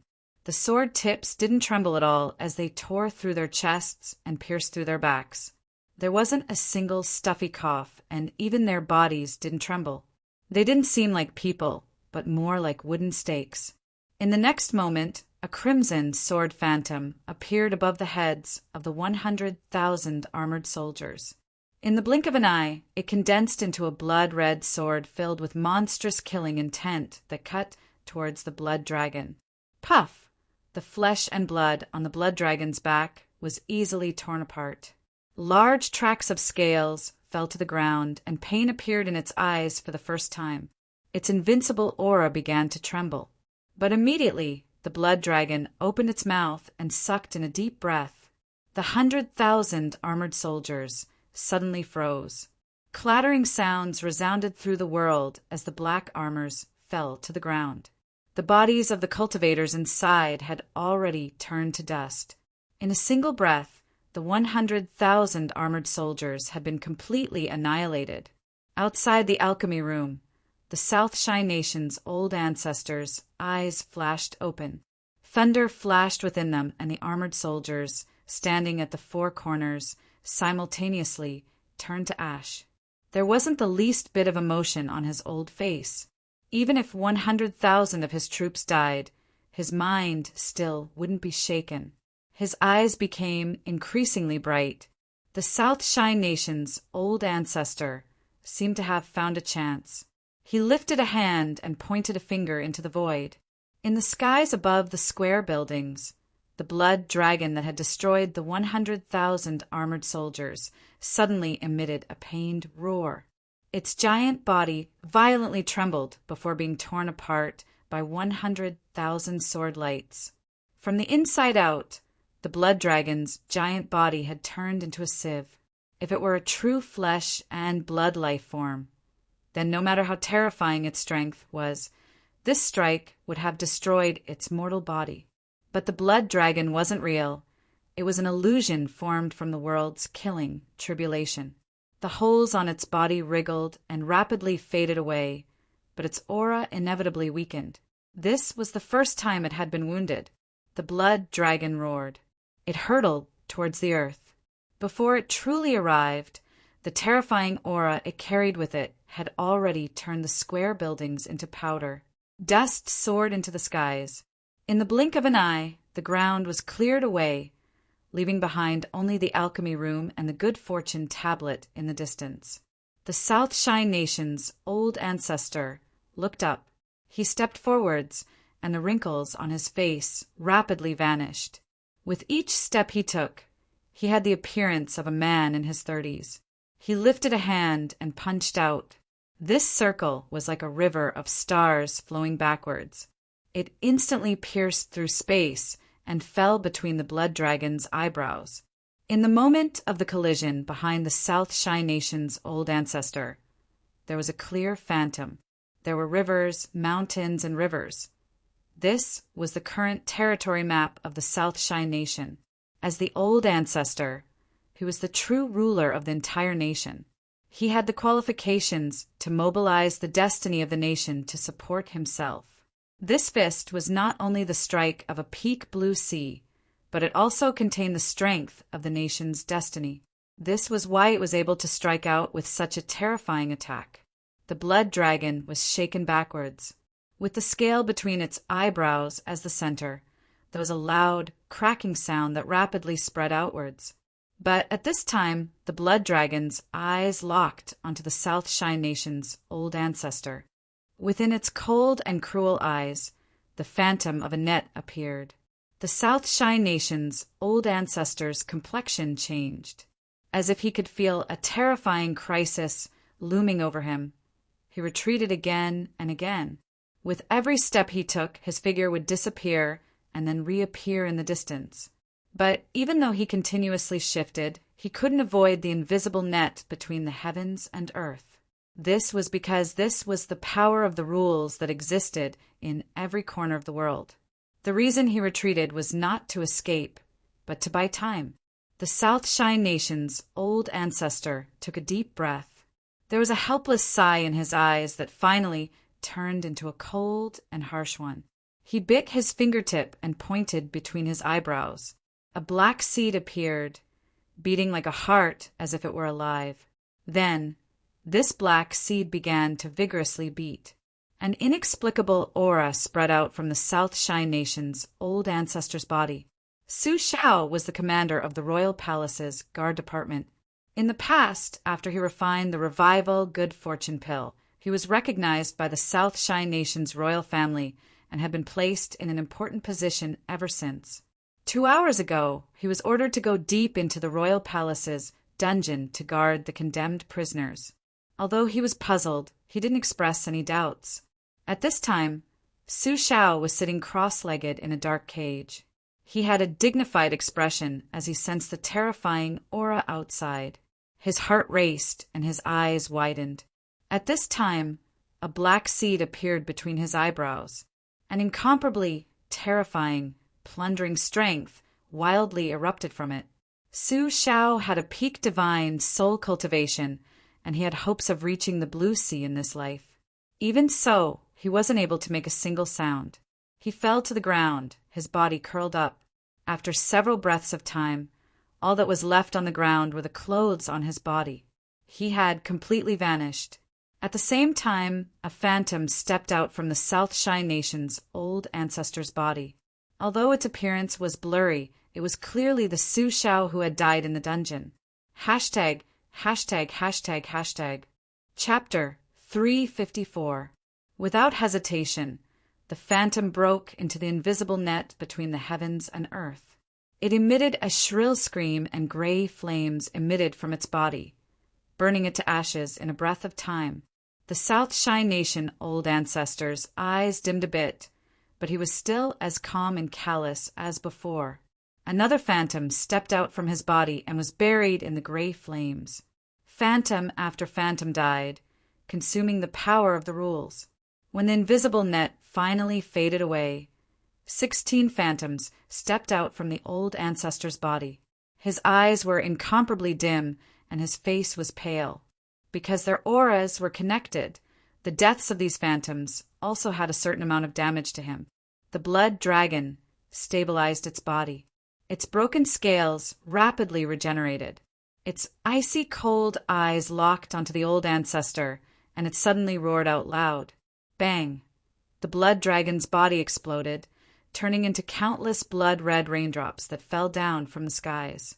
Each raindrop contained a shrunken blood dragon phantom.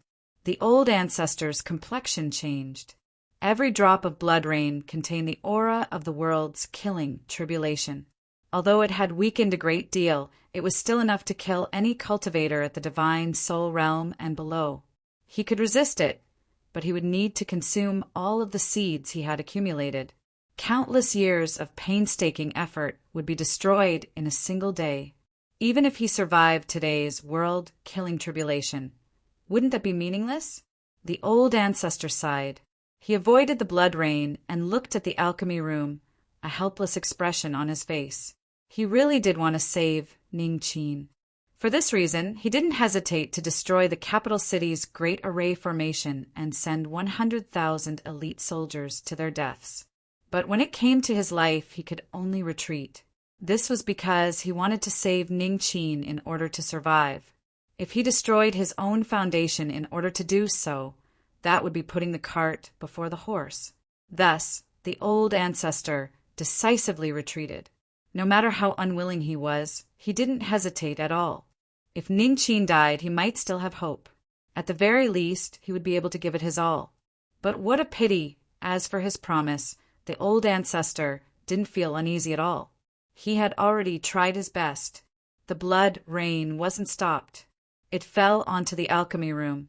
Once it fell, the corrosive and destructive strength contained within would be enough to turn the room and Ningqin into nothing.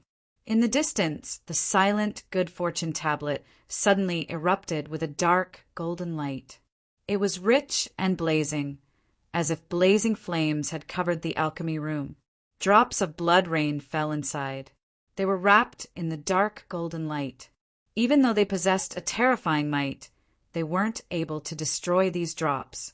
The shrunken blood dragon stared straight at the good fortune tablet.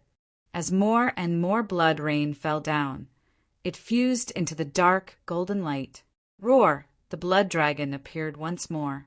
It tumbled about, opening its jaws and claws to tear apart the dark golden light. In the distance, the good fortune tablet violently trembled. The South Shine Nation's old ancestor was stunned for a moment before his complexion paled. He never thought that the good fortune tablet would actually protect Ningqin. And like this, he had been forced into a hopeless situation with no room to retreat. Otherwise, if the good fortune tablet was damaged, he would also die. However, the good fortune tablet was so resolute in protecting Qinyu. As the old ancestor saw this, he couldn't help but think about it. It seemed that Ningqin was indeed incomparably important, perhaps even more important than he thought. Since that's the case, I'll give it my all. On the altar in the underground palace, the patriarch's main body suddenly opened his eyes. Then, a figure stepped out from between the two oil lamps in front of him. The two of them clasped their hands and bowed to the old ancestor before taking a step forward and vanishing from sight. In the next moment, the two figures appeared outside the pill room, forming a triangle with the ancestor's clone. Of course, these words weren't very clear because these three people were the old ancestor's avatars. 100,000 years had passed, and the old ancestor had lived for a long time, even surpassing the Calamity Immortal Realm. Because of certain restrictions, the old ancestor hadn't been able to break into the Calamity Immortal Realm. But after such a long period of time, even a pig could cultivate to a profound boundary, much less the old ancestor who controlled the South Shine Nation. It was true that he was a blue sea, but he was absolutely one of the strongest blue seas in the world. This was because each of the old ancestors' avatars were at the peak of the blue sea realm. 3 peak blue sea avatars with a super combat strength of 3,000 dragons attacked without reservation, punching out at the blood dragon. Dark golden light tumbled like a raging sea. 3 deep fist marks appeared on the surface of the blood dragon's giant body. Each fist mark spread out in a circle. Visible fluctuations swept out, and wherever they went, the scales would disintegrate. The blood dragon's eyes revealed pain. It opened its mouth and spat out a dragon breath. sending one of the old ancestors' avatars flying away. But the true terror of the dragon breath wasn't its explosive power. Rather, it was the old ancestor's avatar that was forced back. In fact, through the connection between the two avatars, this red color began to spread to the other two avatars. On the altar, the South Shine Nation's old ancestor's thin face revealed a look of anger. The flames of the oil lamp in front of him had turned red, and the two closest to him also began to turn blood red. With a pained expression, the old ancestor lifted a hand to extinguish the red oil lamp. Then he lifted his hand again and again.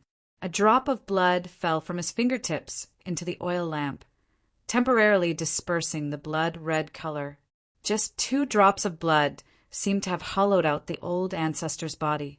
He became even thinner, and wrinkles wove over his face, each one filled with the aura of decay. But the greatest loss was the extinguished oil lamp. His avatar had fallen into a deep slumber, and it was unknown just how much effort it would take to awaken him once more.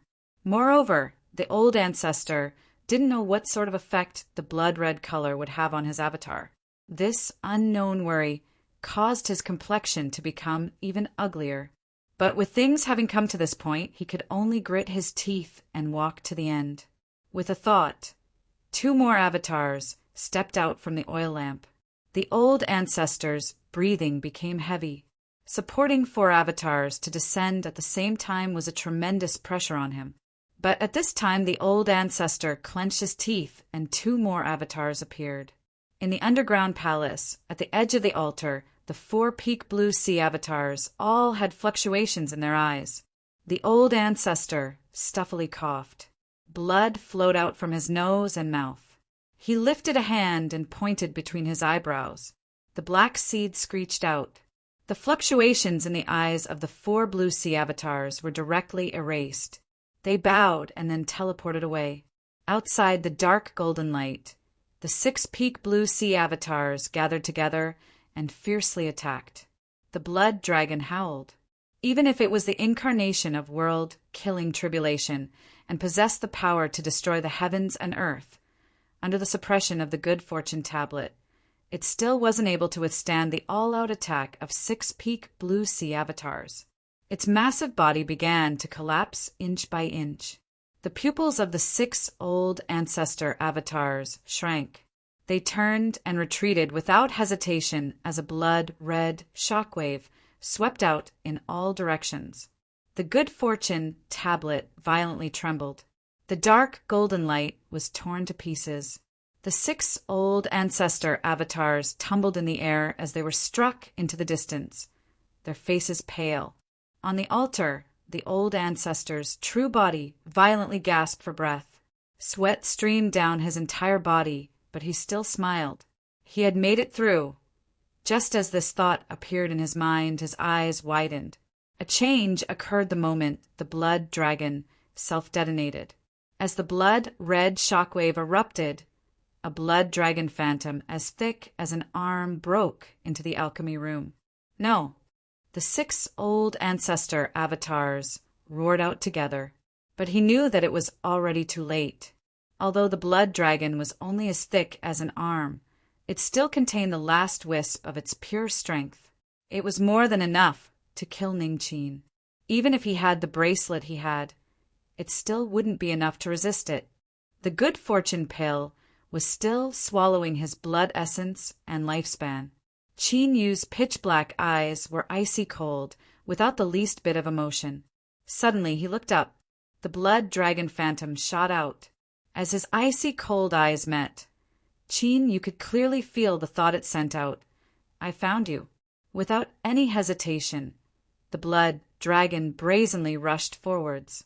At the same time, a bone-chilling chill gushed out from the depths of his soul.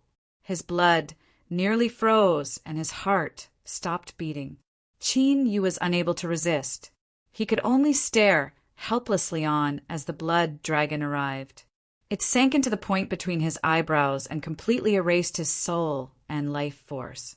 At this moment of life and death, the black bracelet on his wrist erupted with light, blocking the blood dragon outside. But this block only lasted for an extremely short period of time. Perhaps it wasn't even a breath of time before it was broken. The black bracelet shattered into powder that fell to the ground. But in the blink of an eye, Chinyu had time to react. He grabbed the blue tree branch in front of him and activated its protective strength without hesitation. The blood dragon crashed into the blue tree branch. It was clearly weakened, and the blue tree branch was far weaker than the black bracelet. Even so, it was still able to block it for a breath of time. In front of Chinyu were the soul-protecting treasures he obtained from the treasury, as well as the ancient divine sword. Unfortunately, the blood dragon's speed was far too fast, and he didn't have time to respond. It was like he had been struck in the head and his brain was about to be torn apart. A terrifying pain swept through his entire body, but in the next moment, everything froze over. Within his soul space, the blood dragon circled around Chinyu's immobile soul. Its icy cold eyes swept around, a trace of disappointment in them. But all of this happened so quickly that it seemed like an illusion. The blood dragon opened its mouth, and he could see a blood-red light condensing in it. Chinyu was well aware that if he was struck by this blood-red light, his soul would surely perish. Even though he had prepared so much, he still couldn't escape death in the end. A bitter feeling rose in his heart that soon turned into unwillingness. Chinyu was unwilling to die. He hadn't truly experienced the vastness of the land of divinity and demons. He hadn't stepped into the distant immortal sect. He hadn't found that girl. He had promised that the two of them would meet again. He couldn't die. He absolutely couldn't die. Perhaps it was because of his strong will to live, but Chinyu's frozen soul actually managed to struggle free. Looking at the lowly soul that lifted its hand as if it wanted to resist, the blood dragon's eyes remained indifferent, without any fluctuations. Because all of this was meaningless, then it was time to end this. Blood-red light gushed out.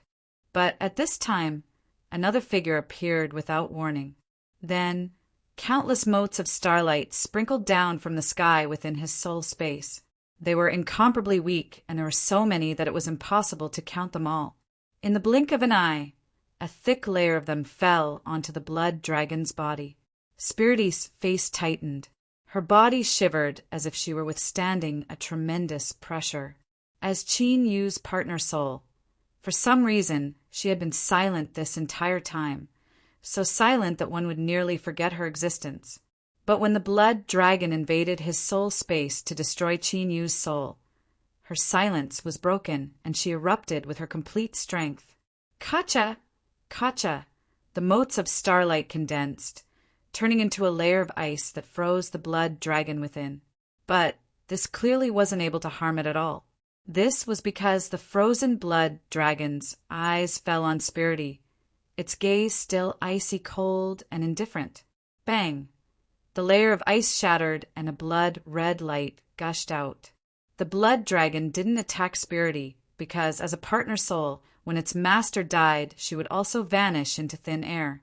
Chapter 355. Cultivators absorb the spiritual energy of heaven and earth to refine it into their own magic power.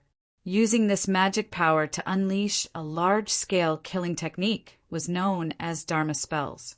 When one stepped into the divine soul realm, they would open their soul space.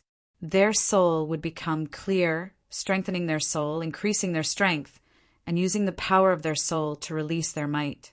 This was called a supernatural ability. Spells and divine abilities for low-level cultivators. There wasn't much of a clear division, but differences were differences. They had always existed. It was just that you didn't have the qualifications to know about them. Of course, this wasn't nonsense, because spells and divine abilities were completely different. But in some very special cases, they were fused together. To explain it clearly, it can be activated with magic power. It is a spell. It could also unleash its soul, which was a divine ability. In the land of divinity and demons, any existence that was both a magic art and supernatural power had a completely new name, Tao laws. The Tao was the rule, and the Tao contained the power of the rule. It could be used by different forces because the rule was omnipresent and could not be tolerated. Even in the land of divinity and demons, where powerhouses were as common as clouds, and where magic arts and supernatural powers were innumerable, Tao arts were extremely rare existences. Only large influences with truly deep backgrounds and long inheritances had a chance of grasping them. Qin Yu had nothing to do with these things, but sometimes his luck was really good. As the blood dragon stared at him, he discovered that he still had the strength to resist. The first of the blue fingers, boundless blue finger.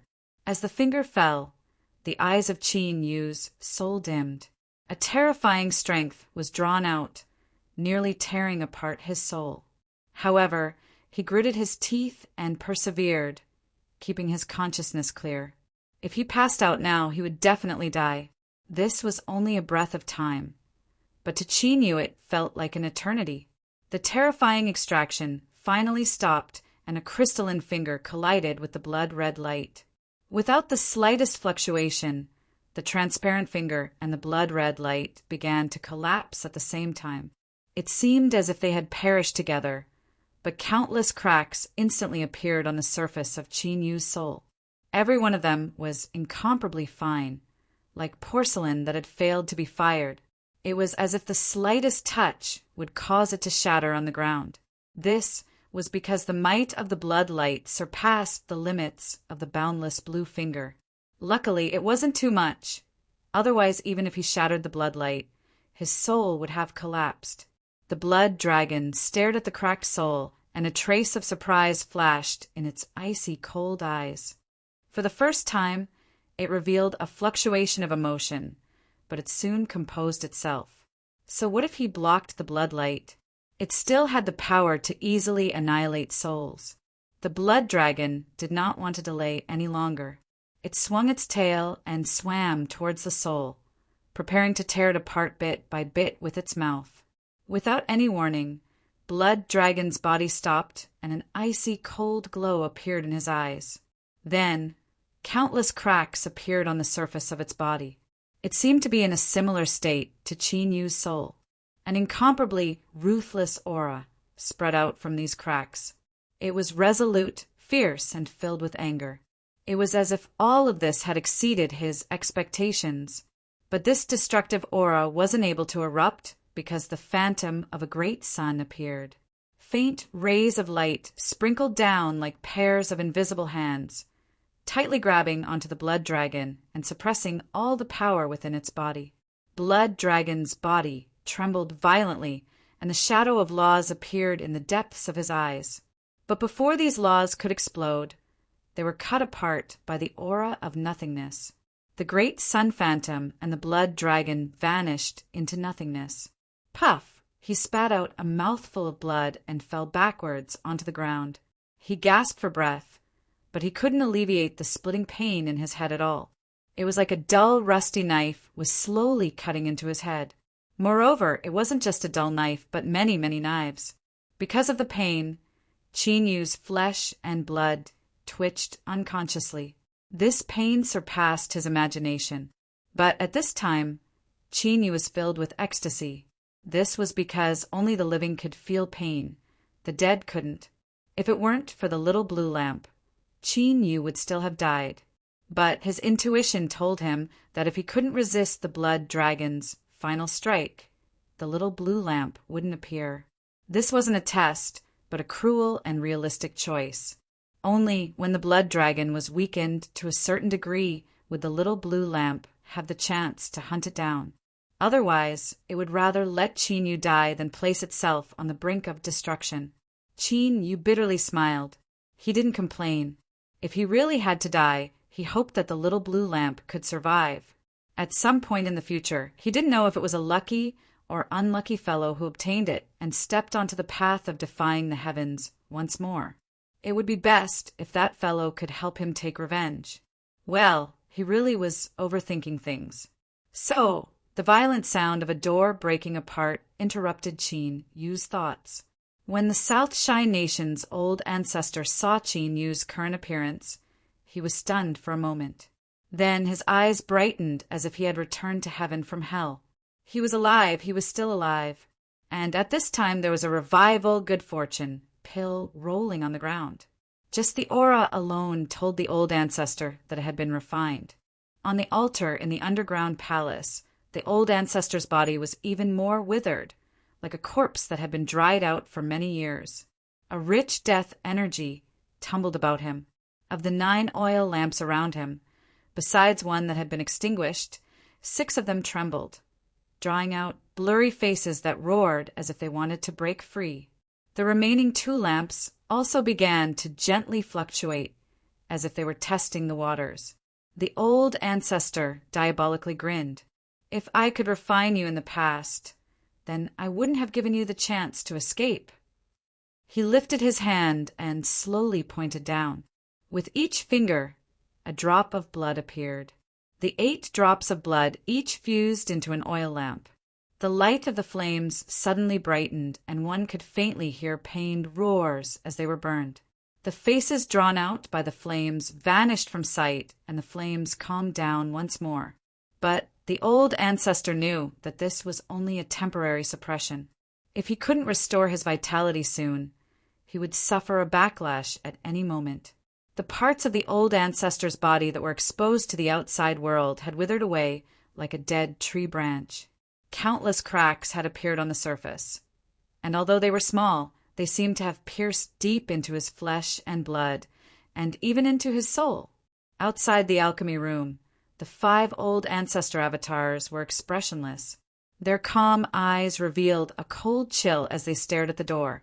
The old ancestor helped Qin Yu walk out. He held a revival good fortune pill in his hand.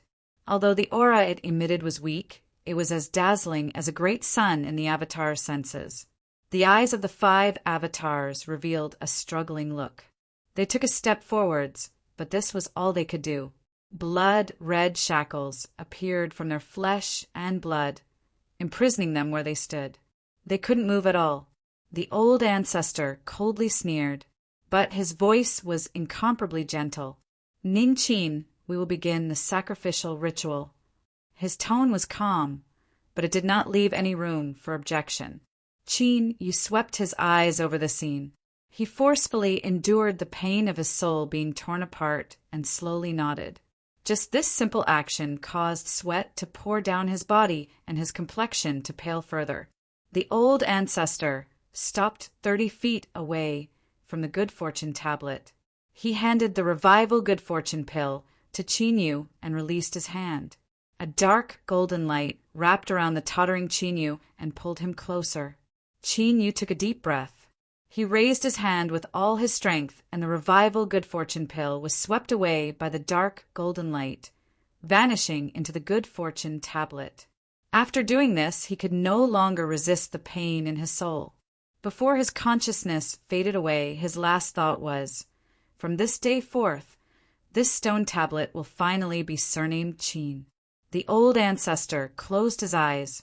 He could feel the vitality that he hadn't felt for a long time rushing through his body. His body shivered, an intoxicated expression on his face. This was it. This was a fresh vitality, the strength to continue living on. Even though he had lived for 100,000 years, he was still filled with nostalgia towards this world. Now he finally had another 100 years to live. 100 years was nothing more than a snap of a finger when compared to 100,000 years. But to the old ancestor who had already reached the end of his life, it was extremely precious. With these 100 years, he could carefully polish himself and make the best preparations possible. Then he could break through the shackles that imprisoned him. Calamity, immortal, the old ancestor had never felt so close to it before.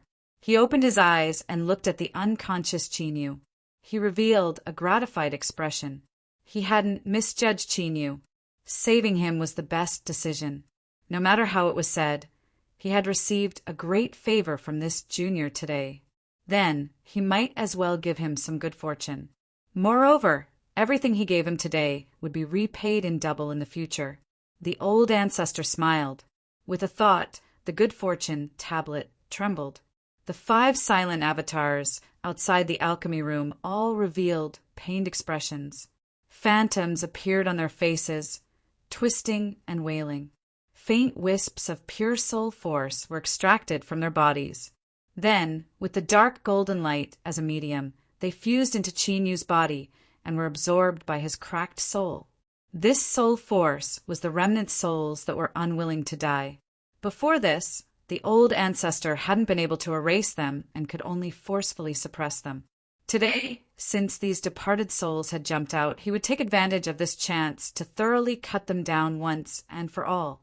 The mournful cries of the remnant souls became a feast for Qin Yu's soul. He greedily swallowed and absorbed them. The cracks on the surface of his soul rapidly shrank and closed. Soon, Qin Yu's soul was restored to its original state. Spirity's face flushed red. She could no longer suppress her impulses. She stretched out her arms, and the soul force crazily surged towards her. When these remnant souls were alive, each one had been incomparably powerful. Even the soul fragments that hadn't scattered to this day were incomparably pure because of their obsessions. The soul force they produced was far greater than imagined. Even if Qin Yu's soul and Spirity tried their best, they still wouldn't be able to completely absorb them. And soul force couldn't be preserved. Once they couldn't absorb it, it would quickly dissipate and vanish from the world. Spirity's face flushed red with worry, but she had already risked her life and couldn't absorb any more soul force. She could only watch helplessly as the remnant souls tried to run away. She bit her lips so hard that she nearly broke them. If she were to cultivate this much pure soul force by herself, it would take at least dozens of years or even longer. At this time, no one discovered that a line on the good fortune tablet suddenly lit up. Within Qin Yu's soul space, a marvelous change suddenly occurred. The soul force that rushed in seemed to be pulled together. A round bead phantom appeared, rapidly condensing into reality. It was only the size of a fist, but it was like a bottomless abyss. When the surging soul force fused into it, there was no response at all. Spirity's eyes widened. Soul bead. She trembled. She was Qin Yu's partner soul and could sense everything he did. Understanding flashed in her eyes. She couldn't help but sigh inwardly. This master's luck was far too good. Spirity closed her eyes and fell into a deep sleep. Chapter 356. After being unconscious for 15 days, Qin Yu finally opened his eyes. He was in a daze for a moment. As he looked at the soft light sprinkling through the window, he felt as if a lifetime had passed. After a dazed look, Qin Yu didn't get up.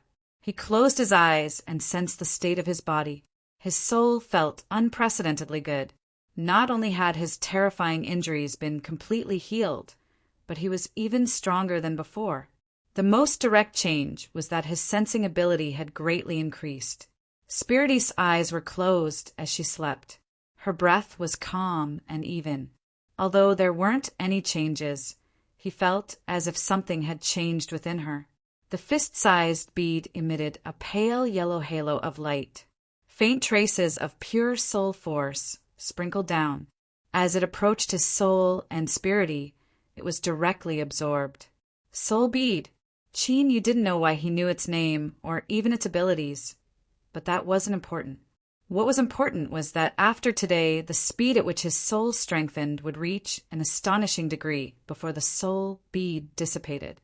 The South Shine Nation's old ancestor was quite generous. As Qin Yu thought of the distorted faces that appeared on his avatars, he could roughly guess what was going on. Within his Dantian Sea, the 5-element nascent souls each emitted a radiant light. Their auras were incomparably condensed and filled the air with an invisible pressure. Each one was at the peak of nascent soul. After condensing pure magic power, their true combat strength surpassed 1,000 horses. Although he was still a nascent soul, Qin Yu calculated that he could easily roll over most divine soul realm cultivators. Moreover, he was just a step away from divine soul. Once he made a breakthrough, his combat strength would rapidly rise. It was too early to say that he could freely wander the land of divinity and demons, but as long as he was careful, it shouldn't be a problem for him to preserve his life. At that time, he could leave for the distant immortal sect. Qin Yu opened his eyes and stood up. As he twisted his body, crackling sounds came from his joints. He stood at the bedside and looked through the window towards the distant horizon. After experiencing the world-killing tribulation and narrowly escaping death, he suddenly felt a sense of urgency. He wished he could immediately leave for the immortal sect, because he wasn't sure if he would have such luck next time.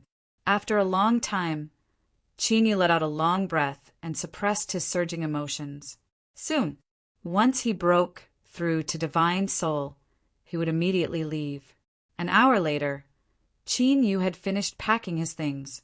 After washing his face and changing his clothes, he sat down on the sofa and casually looked at the spirit screen. Everything was calm and tranquil, as if the terrifying scene that occurred half a month ago in the capital city had never occurred. It seemed that the South Shine Nation officials had invested a great deal of effort into this matter. Otherwise, it would have been impossible. There was a knock on the door. Qin Yu's eyes flashed. "Please enter." Qin Wushang pushed open the door and entered, his face full of smiles. "Ning Qin, how do you feel? If you feel uncomfortable anywhere, you must tell me." Qin Yu cupped his hands together. "Thank you, Chief Steward. I am very well now." He paused for a moment and continued, "I've never been better."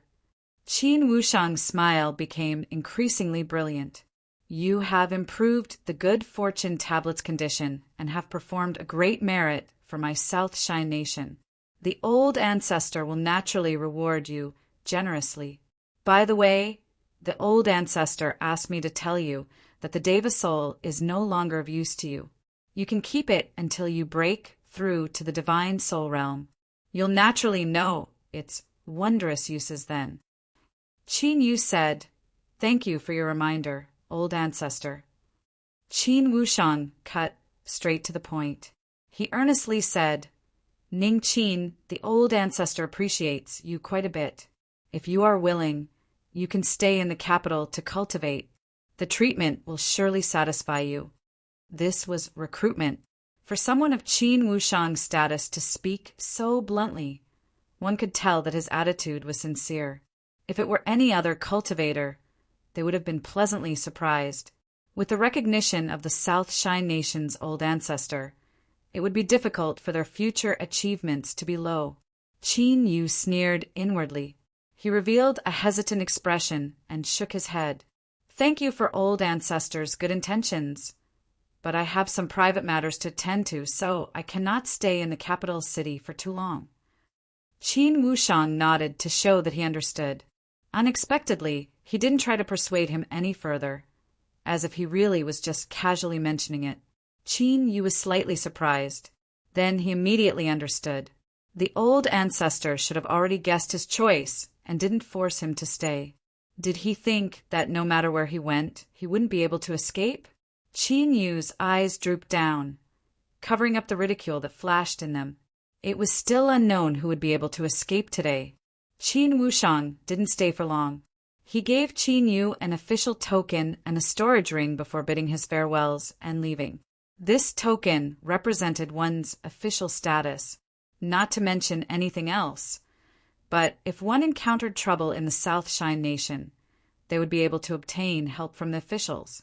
Aside from the spirit stones in the storage ring, most of it was filled with pills that could nourish the soul and increase one's sensing ability. They could help him form a divine soul as soon as possible. After inspecting it, Qin Yu placed it in his storage ring. Looking at Qin Wushang's intentions, if he wanted to leave, he could leave now. But what about 9th Province? This clearly extraordinary pill furnace seemed to have been forgotten. No one actually mentioned it. He shook his head and suppressed these thoughts. Since the South Shine Nation didn't mention it, Qin Yu was happy to play dumb. After all, no one would complain about having too many treasures. Then he might as well leave. He stood up and pushed open the door. There was already a maid waiting outside. After Qin Yu said his goodbyes, she respectfully led the way. It was clear she had been reminded. The courtyard was quiet and luxurious. This wasn't the royal palace, but it wasn't an ordinary place either. Qin Yu followed behind the maid. He suddenly sensed something and turned to look into the distance. Hidden by the trees, he could see a small wooden building hidden within. The feeling of being watched disappeared. Qin Yu frowned. He looked away and continued forward, soon disappearing from sight. Zhao Jiutian's complexion paled. "Revered Yuan, are we just going to watch helplessly as he leaves?" Yuan Tiangang had no expression. "This is the capital city." Zhao Jiutian revealed a happy expression. It seemed that revered Yuan had decided to make a move. Beneath the might of a blue sea, Ning Qin would undoubtedly die. It was just that he didn't discover that in Yuan Tiangong's deep eyes there was a faint aura. From the 4th level of nascent soul, he had risen to the peak of nascent soul. His soul had become incomparably condensed, and he had reached the threshold of breaking through to divine soul. The good fortune tablet had actually given him such a formidable strength. In addition to the old ancestor's previous performance and the world-killing tribulation that descended half a month ago, Yuan Tiangang couldn't help but develop an interest in Qin Yu. It was just that the old ancestor had given him a warning, and he had promised not to attack again. But once he left the capital city, he would have plenty of opportunities. At the underground altar, Qin Wushang respectfully knelt to the ground. "Old ancestor, Ning Qin has already left the royal family courtyard." Between the 8 lamps, the old ancestor chuckled. As expected, this junior should have sensed something. Qin Wushang revealed a worried expression. The old ancestor has invested a great deal in him. If an accident were to occur, the old ancestor smiled. "Don't worry. There won't be any problems with this seed of mine." Qin Wushang knew that the old ancestor was prepared. He respectfully nodded and took several steps back before leaving. The old ancestor was silent for a moment. Then, a strange light appeared on his slightly plump face. "Ning Qin, I have high expectations for you. I hope you don't disappoint me." As Qin Yu stepped out of the main entrance, he discovered that this was a royal family courtyard. No wonder it was built so luxuriously. The maid respectfully bowed and excused herself. Before leaving, there was curiosity in her eyes. She didn't know who this young man was and had only been ordered to wait there. So, why was he in such a hurry to leave? It had to be known that living in the royal family courtyard was in itself a symbol of status.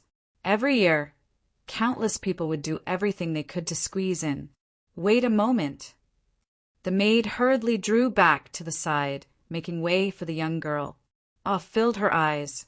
She watched as the young girl ran to the side of that strange young man, her face filled with joy and intimacy. Her heart shook.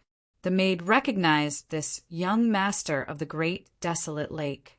It was only then that she realized that this common-looking young man was actually a truly great figure.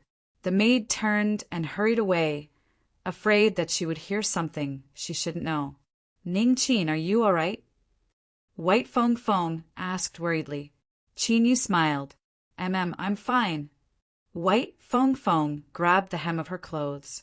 When she heard that Qin Yu had left, she had hurriedly chased after him. But now she didn't know what to say. Her face flushed red. Luckily, the sound of footsteps behind her helped her. White Fong Fong quickly turned around and coquettishly said, "Uncle Ming, why are you so slow?" Ming Siyuan bitterly smiled. For better or worse, he was still a blue sea cultivator. Did he really have to run over like her? Qin Yu cupped his hands together. "Greetings, revered Ming." Ming Siyuan smiled. "Ning Qin, there is no need to be so polite. During the time you were unconscious, my family's miss was extremely worried. She especially asked for some vitality restoring pills from her family. Take them." As he spoke, he took out a jade box. Qin Yu waved his hand. "It's too precious." Ming Siyuan's voice was calm. "Compared to my family's miss, this isn't anything at all." Qin Yu looked at the expectant white Feng Feng and helplessly smiled. All right, thank you, revered Ming. Without even looking at it, he received the jade box and put it away. This temperament suited Ming Siyuan's taste. Ning Qin, where are you going? White Fing Fing's ears perked up. Qin Yu said, this junior has already asked Chief Steward Qin for his resignation. I am preparing to leave the capital city today. Ah, you're leaving? White Feng Feng anxiously asked. Qin Yu nodded. I need to go into seclusion for some time. Ming Siyuan's eyes flashed. He pulled back White Feng Feng, who wanted to say something. Then, I wish you luck in advancing to Divine Soul as soon as possible. With his eyesight, he could naturally see that Qin Yu was on the verge of a breakthrough. Qin Yu cupped his hands together. Then, this junior bids his farewells. Ming Siyuan suddenly said, Ning Qin, the road ahead is long. You must be careful. Thank you for the reminder, revered Ming. This junior will remember this. Qin Yu turned and left, soon vanishing from sight. White Feng Feng cried out, Uncle Ming, how could you let him leave? Didn't you say that you would invite him to join the great desolate lake? Ming Siyuan shook his head. Young master, if he chooses to leave, that means he has rejected the South Shine Nation. Do you think the great desolate lake will be more attractive to him? White Feng Feng was stunned. She was only confused about certain matters, but she immediately understood that with her big brother Bayu's reincarnated Deva body, there were likely many secrets he didn't want others to know about. But she still wasn't willing. Uncle Ming, you said that he would be in danger if he left the capital city. A sharp light flashed in Ming Siyuan's eyes. I've already warned him, and Ning Qin has remained calm. It seems he has already responded. Don't worry, little friend Ning Qin will be fine. On the contrary, if someone really tries to attack him, he will surely suffer misfortune. Qin Yu left the royal courtyard. Moments later, he stepped into a transmission array. Then he went through several more transmission arrays. When he finally stepped out of the transmission array, a black robe covered his body. Without stopping, Qin Yu hurried towards the city gates. Under the indifferent eyes of the city guards, he left the capital city through a side gate that led to the southeast. After walking for a while more, he left the no-fly zone. Shwa! With a flash of light, Qin Yu shot into the skies, rapidly flying far away. Chapter 357. Qin Yu roared out loud, and boundless magic power erupted. But as his strength crashed into the void, it was cleanly offset by the ripples.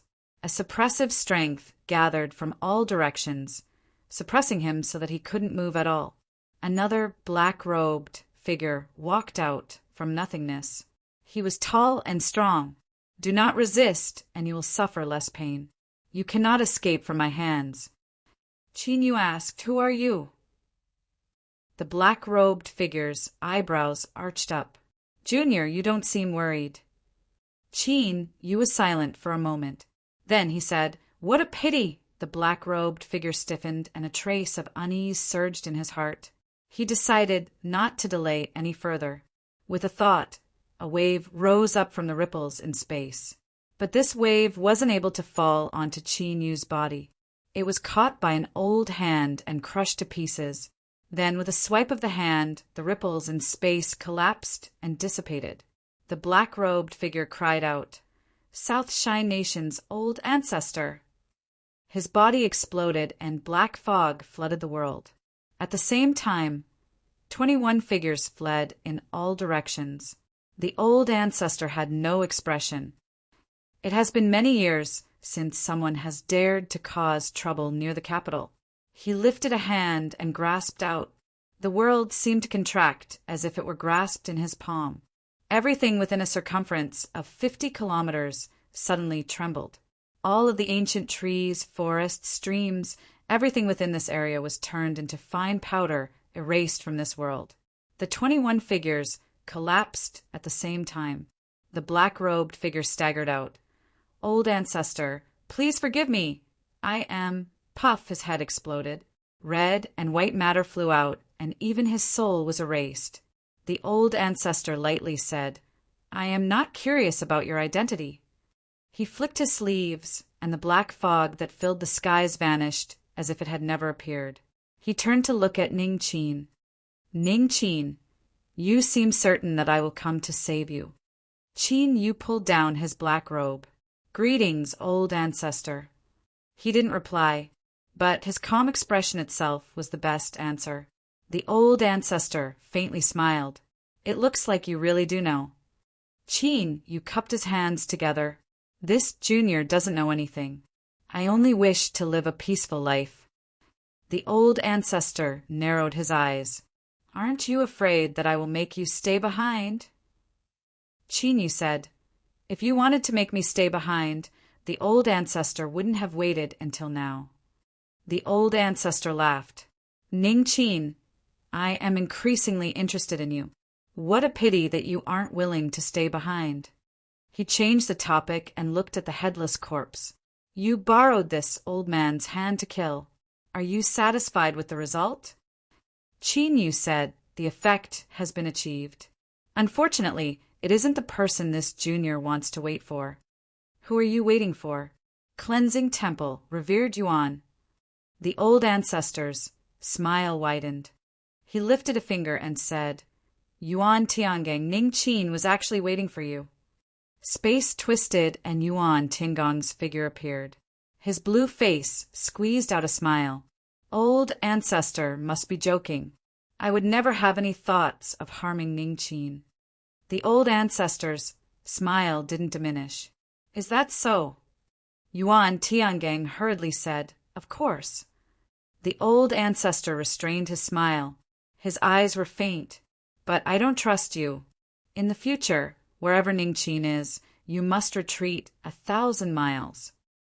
Just how overbearing were these words to directly expel a revered blue sea supermaster. But with the old ancestor's status and strength, he had the qualifications to do so. Yuan Tiangong cupped his hands. Yes. He took a few steps back, turned around, and teleported away. Are you disappointed that I didn't kill him? This junior doesn't dare. The old ancestor was silent for a moment. Then an icy coldness flowed in his eyes. Ning Qin, perhaps you know something, but do not try to use it as something to rely on. Otherwise, you will not like the consequences. Without waiting for a response, the old ancestor stepped forwards and vanished from sight. Several breaths of time later, Qin Yu straightened himself, a cold smile on his face. Old ancestor, you relied on the good fortune tablet to survive until today. For 100,000 years, you have become one with it. The good fortune tablet is now surnamed Qin. So what will you do? I wonder what sort of expression you will have the next time we meet. I'm really looking forward to it. 3 revival good fortune pills, filled with blood, finally completed the process of recognizing a master. However, the good fortune tablet was unusual, and the process of recognizing a master was extremely slow. It would take at least several years before one could thoroughly control it. The reason Qin Yu chose to leave was because he didn't want the South Shine Nation's old ancestor to discover this matter. After all, his cultivation was far too weak. Once he was discovered, his fate was uncertain. But as he thought about how he might be able to control the old ancestor in the future and influence the vast South Shine Nation, he couldn't help but smile as he looked at this corner of the world that seemed to have been erased. Auntie Hong, since you've come on out. With a loud crashing sound, over a dozen cultivators led by Auntie Hong walked out from not too far away. Their complexions were deathly pale and panic-stricken. Mr. Qin, did you deliberately leave the city to draw this person out? Auntie Hong looked at the headless corpse. As she thought about how just a moment ago he had been an incomparably powerful blue sea supermaster, her complexion became incomparably strange. Qin Yu didn't deny it. If I borrow the old ancestor's hand to establish my might, I can save myself a great deal of trouble. Auntie Hong's complexion was distressed. She thought that if a blue sea died like this, then the South Shine Nation's old ancestor would clearly protect him. Who would dare to provoke him? But soon, she couldn't help but bitterly smile. Mr. Chin, do you know that we were there just now? Looking at the direction she pointed, Chin Yu finally understood why this group of masters from the inn would be so panic-stricken. Auntie Hong bitterly smiled. We were just a few 100 feet away. We watched helplessly on as the world in front of us was instantly erased. I won't lie to Mr. Chin, but my legs are still shaking. Chin, you couldn't help but laugh. Why did you run over there? I think you should have been behind me. Auntie Hong was too embarrassed to say that she was worried that Chin Yu wouldn't return, so she sped up to the front. She hesitated for a moment before answering. Luckily, Chin Yu didn't ask too much. Since there's nothing else, let's go. The inn was indeed prepared. They followed Auntie Hong and the others to a small farm near the capital city. Here, spirit plants were grown especially for the capital city. Looking at the signboard, Chin Yu actually had some impression of it. It was a popular high-end brand with low output. The group of people hurried in. The cultivators tending to the spirit plants in the farm didn't seem to notice them at all. All of them lowered their heads and continued with their original tasks. A simple transmission array was set up inside the farm. The group of 16 people stepped in and vanished in a flash of light. They appeared near the capital city in a large citadel. Without any delay, the group stepped into the transmission array once more. After 3 transmissions, they appeared at an branch in a city within the South Shine Nation. When the South Shine Nation's old ancestor took action, he had indeed frightened away many people. Their journey was smooth. Auntie Hong let out a clear sigh of relief. The 14 and masters all had expressions of joy. They looked at Chin Yu with gratitude in their eyes.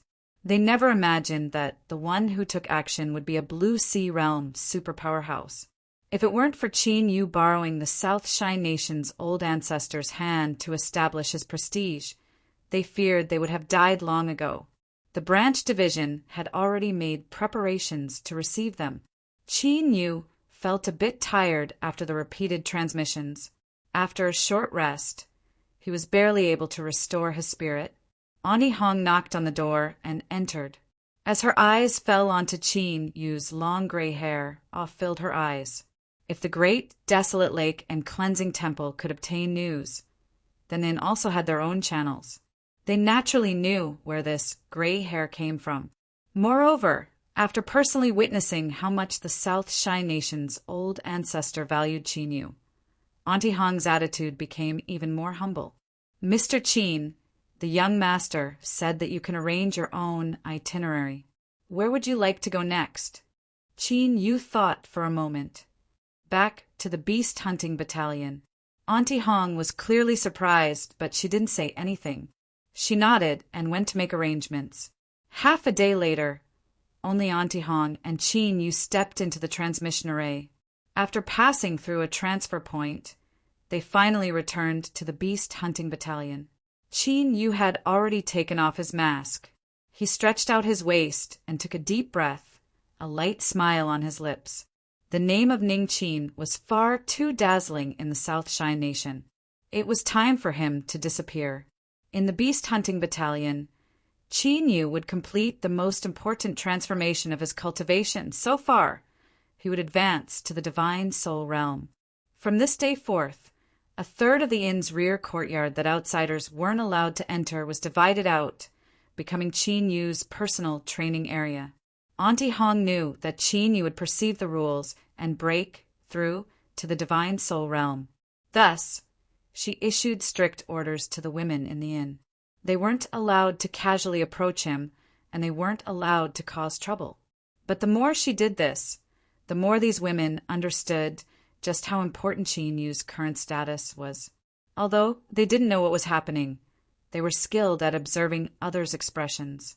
Thus, when Chin Yu pushed open the window in the early morning, he could see beautiful women playing across the pond, each one gorgeously dressed. And most importantly, each of them wore less than the last, their private parts faintly discernible. Afterwards, this became increasingly serious, and the pond became the favorite place for women to stroll. A gentle breeze carried a delicate fragrance over. But with so many people around, the fragrance was inevitably too strong. Qin Yu sneezed for several days straight. Seeing that things were becoming increasingly outrageous, Ani Hong heavily punished several radical women, who nearly ran around naked. Only then did this seduction show unwillingly come to an end. Qin Yu rubbed his nose and bitterly smiled. He didn't look down on these women. After all, they only hoped to find a powerful backer. There was nothing wrong with this. The seduction ended. But as the inn's most valued alchemist, he certainly needed someone to serve him. Even if he didn't need one, he still needed one. Thus, a young maid named Song Tsong with a towering chest was sent here with a transfer order. She became the only woman allowed to enter the vicinity of the pond, or perhaps calling her a girl would be more appropriate. Song Tsong came here on the orders of the young miss. Although the young miss didn't say it clearly, the assistant aunt had given her clear instructions. She was not allowed to approach Mr. Qin. The young maid dutifully performed her duty. She puffed up her bun-like cheeks and closely observed the situation. But these women were far too wanton. They actually dared to say such shameless words. If the young miss took a liking to Mr. Qin and married him in the future, she would also be a dowry. She might as well help the young miss test Mr. Qin's combat strength ahead of time. Bah! What a shameless woman! The young maid hatefully thought. Even if the young miss really did marry him, she absolutely wouldn't allow her to climb onto the young master's bed before the young miss did. This was the rule of the family. But soon after, she discovered that she was thinking too far into the future. Her face flushed red. She suppressed these thoughts and rushed into the courtyard. She pushed open the door a bit too much. A black shadow flashed backwards, and Song Tsong cried out in fright. Qin Yu helplessly said, "If anyone is afraid, it should be me. Just now, you nearly slammed my nose into the door." Song Tsong was at a loss. Her hands clutched at the hem of her clothes, her face so red it seemed as if it would drip blood. Qin Yu found this a bit strange. He liked to tease the young maid, but looking at her today, she seemed a bit too shy. He shook his head, not thinking too much about it. "All right, I'm going out for a stroll today. You don't need to follow me." When Qin Yu walked far away, Song Tsong let out a long breath of relief. She patted her chest, her face filled with joy. Luckily, he hadn't seen through her. Otherwise, she would have died of shame. But with the current situation of the young miss and second miss, if they were to marry, what would they do? Chapter 358. After leaving the inn, Qin Yu walked down the street. The beast hunting battalion was very large with many people. It could be considered a small town. Thus, there were places of entertainment such as inns and other business units. As long as one had enough spirit stones or points, they could find any form of entertainment. Without any goal in mind, Qin Yu was just casually walking around. It had already been half a month since he had returned to the beast hunting battalion. Every day he would attempt to break through the bottleneck and step into divine soul. His magic power foundation was solid and deep. His soul space had opened ahead of time, and his soul force was tyrannical. Qin Yu had faintly obtained some harvests, but it was like looking at flowers through a fog, always blurry and indistinct. The more anxious he was, the more difficult it was to grasp. He simply interrupted his cultivation and came out to relax his mind. When it came to cultivation, haste made waste. Sometimes Qin Yu would think that he still had a deva soul in his right hand. If he really couldn't do it, he could just swallow it and take a nap. But after reaching this step, it would be a waste to use a deva soul to make a breakthrough. Moreover, he faintly felt that perceiving the rules of the world on his own would be better. A place with many people couldn't be considered quiet. Qin Yu came out to relax and naturally didn't want to be too noisy. As he turned to a corner of the battalion, he saw several young cultivators walking towards him. Qin Yu frowned and turned to leave. There was a sneer behind him. "Qin Yu, You and I can be considered old acquaintances. How could you just leave after meeting?" The sound of footsteps quickened. Several people blocked his path. Wang Yuan'an's lips curled up in an icy smile. He hadn't forgotten the enmity of the fire Kirin. Qin Yu frowned. "Move aside." Before Wang Yuanan spoke, a young cultivator beside him gloomily said, "Brat, I find your face displeasing to the eye. I really want to smash it to pieces." The others remained silent. Their unkind gazes were more than enough to express their attitude. There were many people on the street. The conflict that occurred here attracted a great deal of attention. "That person is Captain Yang's brother-in-law. That one seems to be Steward Wu's son. Look carefully, the one in the middle is the main character. I've seen him before. He's Lord Yuan Jingzhi's nephew." Everyone began to speak. Even though the beast hunting battalion was filled with fearless thorns, they still couldn't help but suck in a breath of cold air, pity in their eyes. These youths weren't considered much by themselves, but when their backgrounds were added together, they were a formidable strength that no one wanted to provoke. An early-stage nascent soul, Brat had a conflict with them. How could he end up well? The surrounding discussions and respectful gazes made the few youngsters raise their chins, and they became even more arrogant. One of them said indifferently, "Brat, I don't know how you offended Brother Wang. Kneel down and kowtow 10 times, then prepare a table of wine to apologize. I'll give you a chance to reconcile." 10 kowtows, isn't that too little? Steward Wu's son asked loudly. The young men burst into laughter. Wang Yuan'an's status was the highest. He didn't say anything, but his eyes were filled with arrogance. Qin Yu's expression was calm. It wasn't that he was suppressing his anger, but that there really wasn't a single ripple in his heart. After experiencing the great competition and the events of the capital city, he had come into contact with the South Shine Nation's old ancestor, a great figure that soared above the highest heavens. Now that he saw these insolent youths, he simply couldn't find any interest in them. Without saying a word, he turned around and left. The laughter behind them stopped abruptly, as if they had been slapped in the face. The atmosphere was filled with awkwardness. The surrounding cultivators' hearts skipped a beat as they thought to themselves that this kid was quite daring. "Stop right there." Steward Wu's son's face flushed red. He reached out a hand, making piercing sounds. He wasn't weak at all. Qin Yu didn't turn around. He only stopped and lightly said, "This is the beast hunting battalion." A second before he could grab Ning Qin, his palm was blocked. Wang Yuan'an's complexion darkened. "Brother Wu, don't be impatient. There will be plenty of chances in the future." Within the battalion, besides a few places, no one was allowed to fight. Otherwise, they would be severely punished. The Lord Commander had always severely punished people for this. Even though they had extraordinary statuses, they still didn't dare to offend him. Everyone could hear the deep meaning behind these words. But Qin Yu lifted his foot and walked away, not pausing at all. There was silence. Everyone could clearly hear another loud slap in the face. Wang Yuan'an's complexion became increasingly gloomy. "Let's go." The group of young masters of the beast hunting battalion had ill intentions. The crowd quickly retreated, not wanting to provoke trouble. Faintly, they heard Steward Wu's son say, "Brother Wang, don't worry. My father is in charge of logistics. This brat will definitely cry." That's right. Brother Wang's cultivation has made successive breakthroughs in such a short period of time.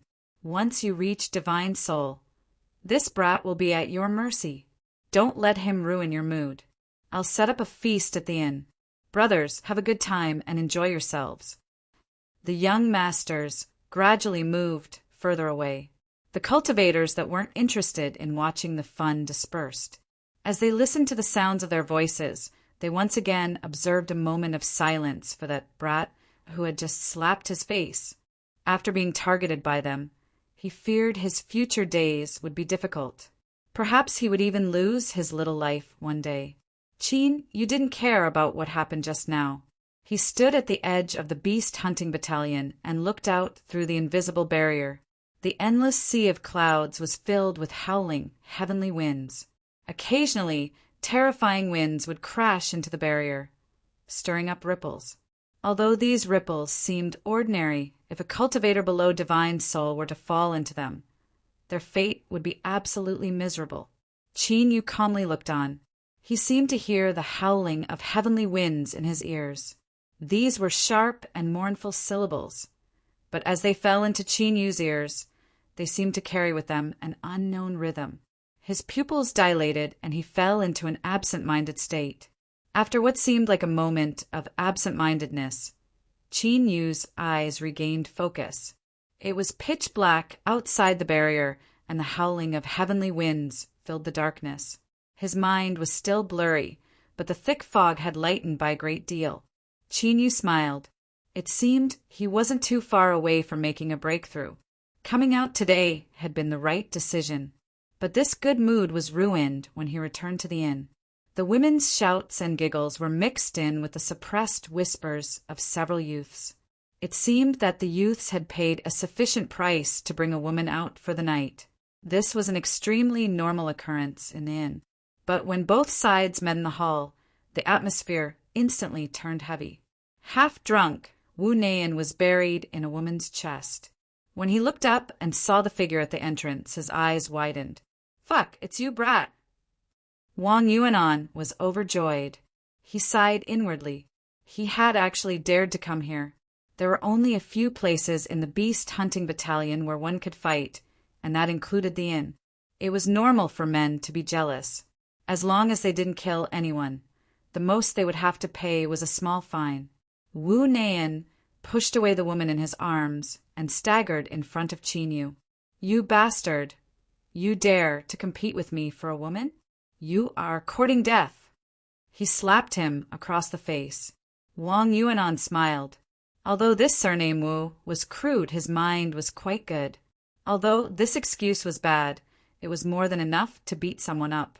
The eyes of the surrounding drunken youths flashed. As they glanced at Wang Yuanan's expression, they cursed inwardly.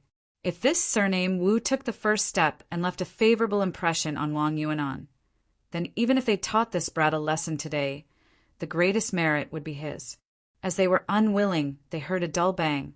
It was so deep and heavy that it made their scalps tingle. Several youths looked up to see Wang Neian fly back at an even faster speed. He smashed through the wooden floor of the inn, causing wood to stab into his face. He clutched his stomach and wildly vomited. Filthy blood mixed together. Just looking at it caused a chill to rise from their hearts. As they looked at the calm entrance, as if none of this had anything to do with him, they lost the courage to attack. Wang Yuanan had a dignified expression. After a moment of silence, he stepped forwards. "Qin Yu, you injured my friend. You cannot leave today." Although everyone knew that today they were here to take revenge for the Fire Kirin's matter, it was still much better to put on the mantle of standing up for a friend. "Qin, you didn't care about his thoughts at all." He frowned and said, "Don't provoke me." Wang Yuanan smiled. "I'm really curious. What qualifications do you have to remain so calm in front of us?" He shook his head. "Is it because of your late nascent soul cultivation? But in my eyes you are nothing at all." Bang! A powerful aura broke out from his body, instantly reaching the peak of nascent soul. Wang Yuanan lifted a hand and pressed forwards. Heaven and earth's spiritual strength gathered, condensing into a round seal. The bottom was carved in 4 directions, containing the potential of a round sky and square earth. Lord Yuan Jingzhi's secret technique. Several cries of alarm sounded out in the inn. Although no one appeared, it was clear that the conflict here was being noticed. Qin Yu stepped forwards. The ground collapsed, and he didn't dodge at all. His body was like a mountain-splitting saber as he cut down at the round seal. There was a loud explosion, causing everyone's ears to ring. The round seal stiffened for a moment before directly collapsing and dissipating. Qin Yu's figure didn't stop. He approached Wang Yuanan and lifted his leg. The air exploded with a crackling sound. Wang Yuan'an's complexion changed. He crossed his arms in front of him and with a stuffy cough was sent flying away, crashing into a pillar in the hall. The pillar itself was intact, but the jade bottle behind it trembled and shattered. Puff! Wang Yuanan spat out a mouthful of blood. He staggered, his eyes wide with shock. When he first arrived at the beast hunting battalion, although Qin Yu was strong, he was at most on par with him. But now he had his uncle's help and obtained several treasures from the beast hunting battalion. His cultivation had risen by leaps and bounds, but he still wasn't Qin Yu's match. There had to be some secret on Qin Yu's body. His thoughts raced. Wang Yuanan roared out, "Qin Yu, you dare to injure me! Men, take him down!" Outside the inn, several cultivators from the armored army strode in. They frowned slightly upon hearing this, but they had no intention of refusing. The one leading them was a second lieutenant. His aura was at the peak of nascent soul, and his body tumbled with slaughter energy. It was far from what Wang Yuanan could compare with. He reached out a hand, but with a cry of surprise, his hand turned into a palm that collided with Qin Yu's. Blood tumbled in his chest. Looking at Qin Yu, who had only taken a single step back and whose complexion hadn't changed at all, the second lieutenant's eyes brightened.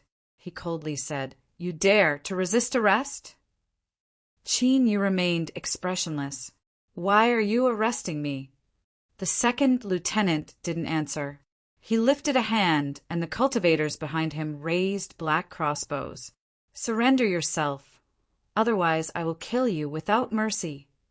The arrowhead shined with a cold metallic sheen. In particular, the blue spots on the arrowhead left one shuddering. These were the poisoned arrows of the army. The shooting power was astonishing, and they could be fired in rapid succession. Moreover, they possessed defensive properties. Even if a divine soul cultivator were to be targeted by several crossbows, they still wouldn't dare to move.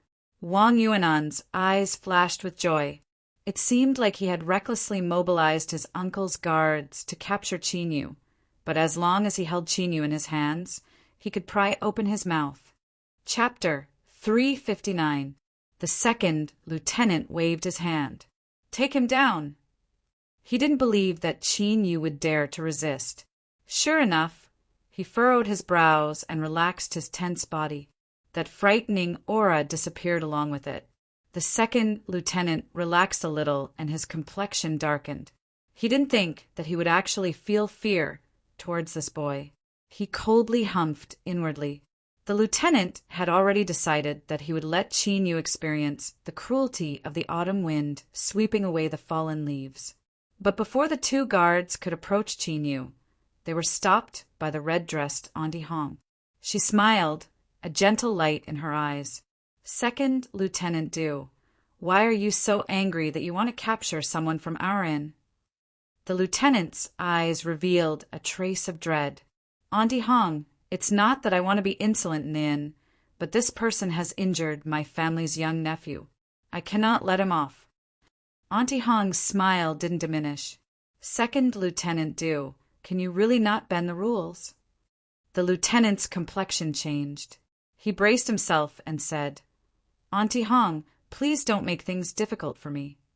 Auntie Hong lightly said, "Lord Yuan Jingjia has a high status, and I have always admired him. But the cultivators of my inn will not allow themselves to be bullied and humiliated by others." The lieutenant clenched his teeth. "This person is a cultivator from the inn." Auntie Hong smiled. "I won't lie to Second Lieutenant Du, his words were polite, but the meaning behind his words was as if he was peeling off his face. You don't have the qualifications to make me lie. There's a surveillance camera at the entrance of the inn. We'll know what happened once we pull it out." The second lieutenant's face darkened. Although he was furious, he didn't dare to say anything.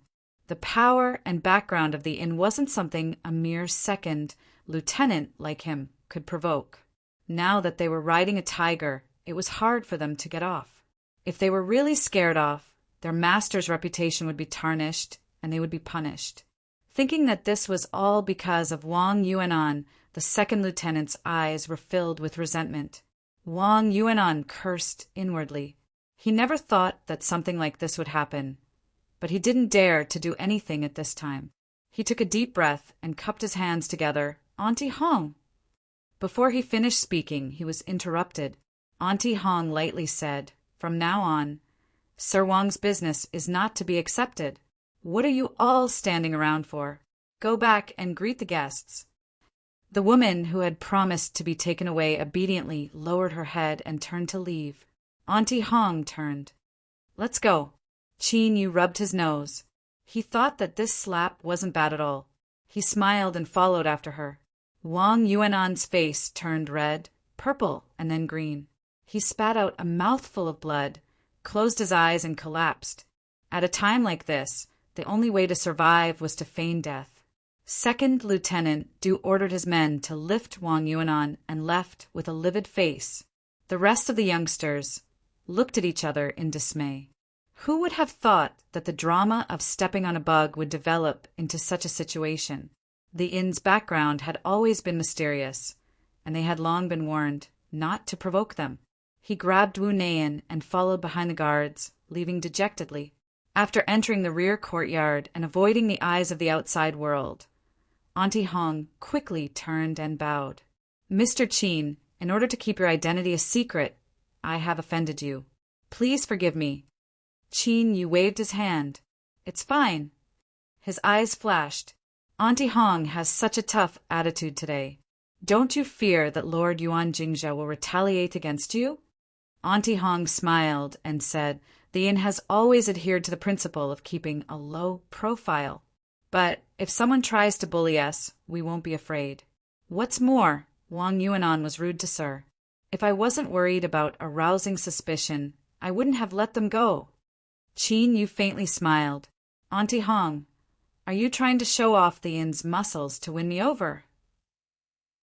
Auntie Hong revealed an awkward expression.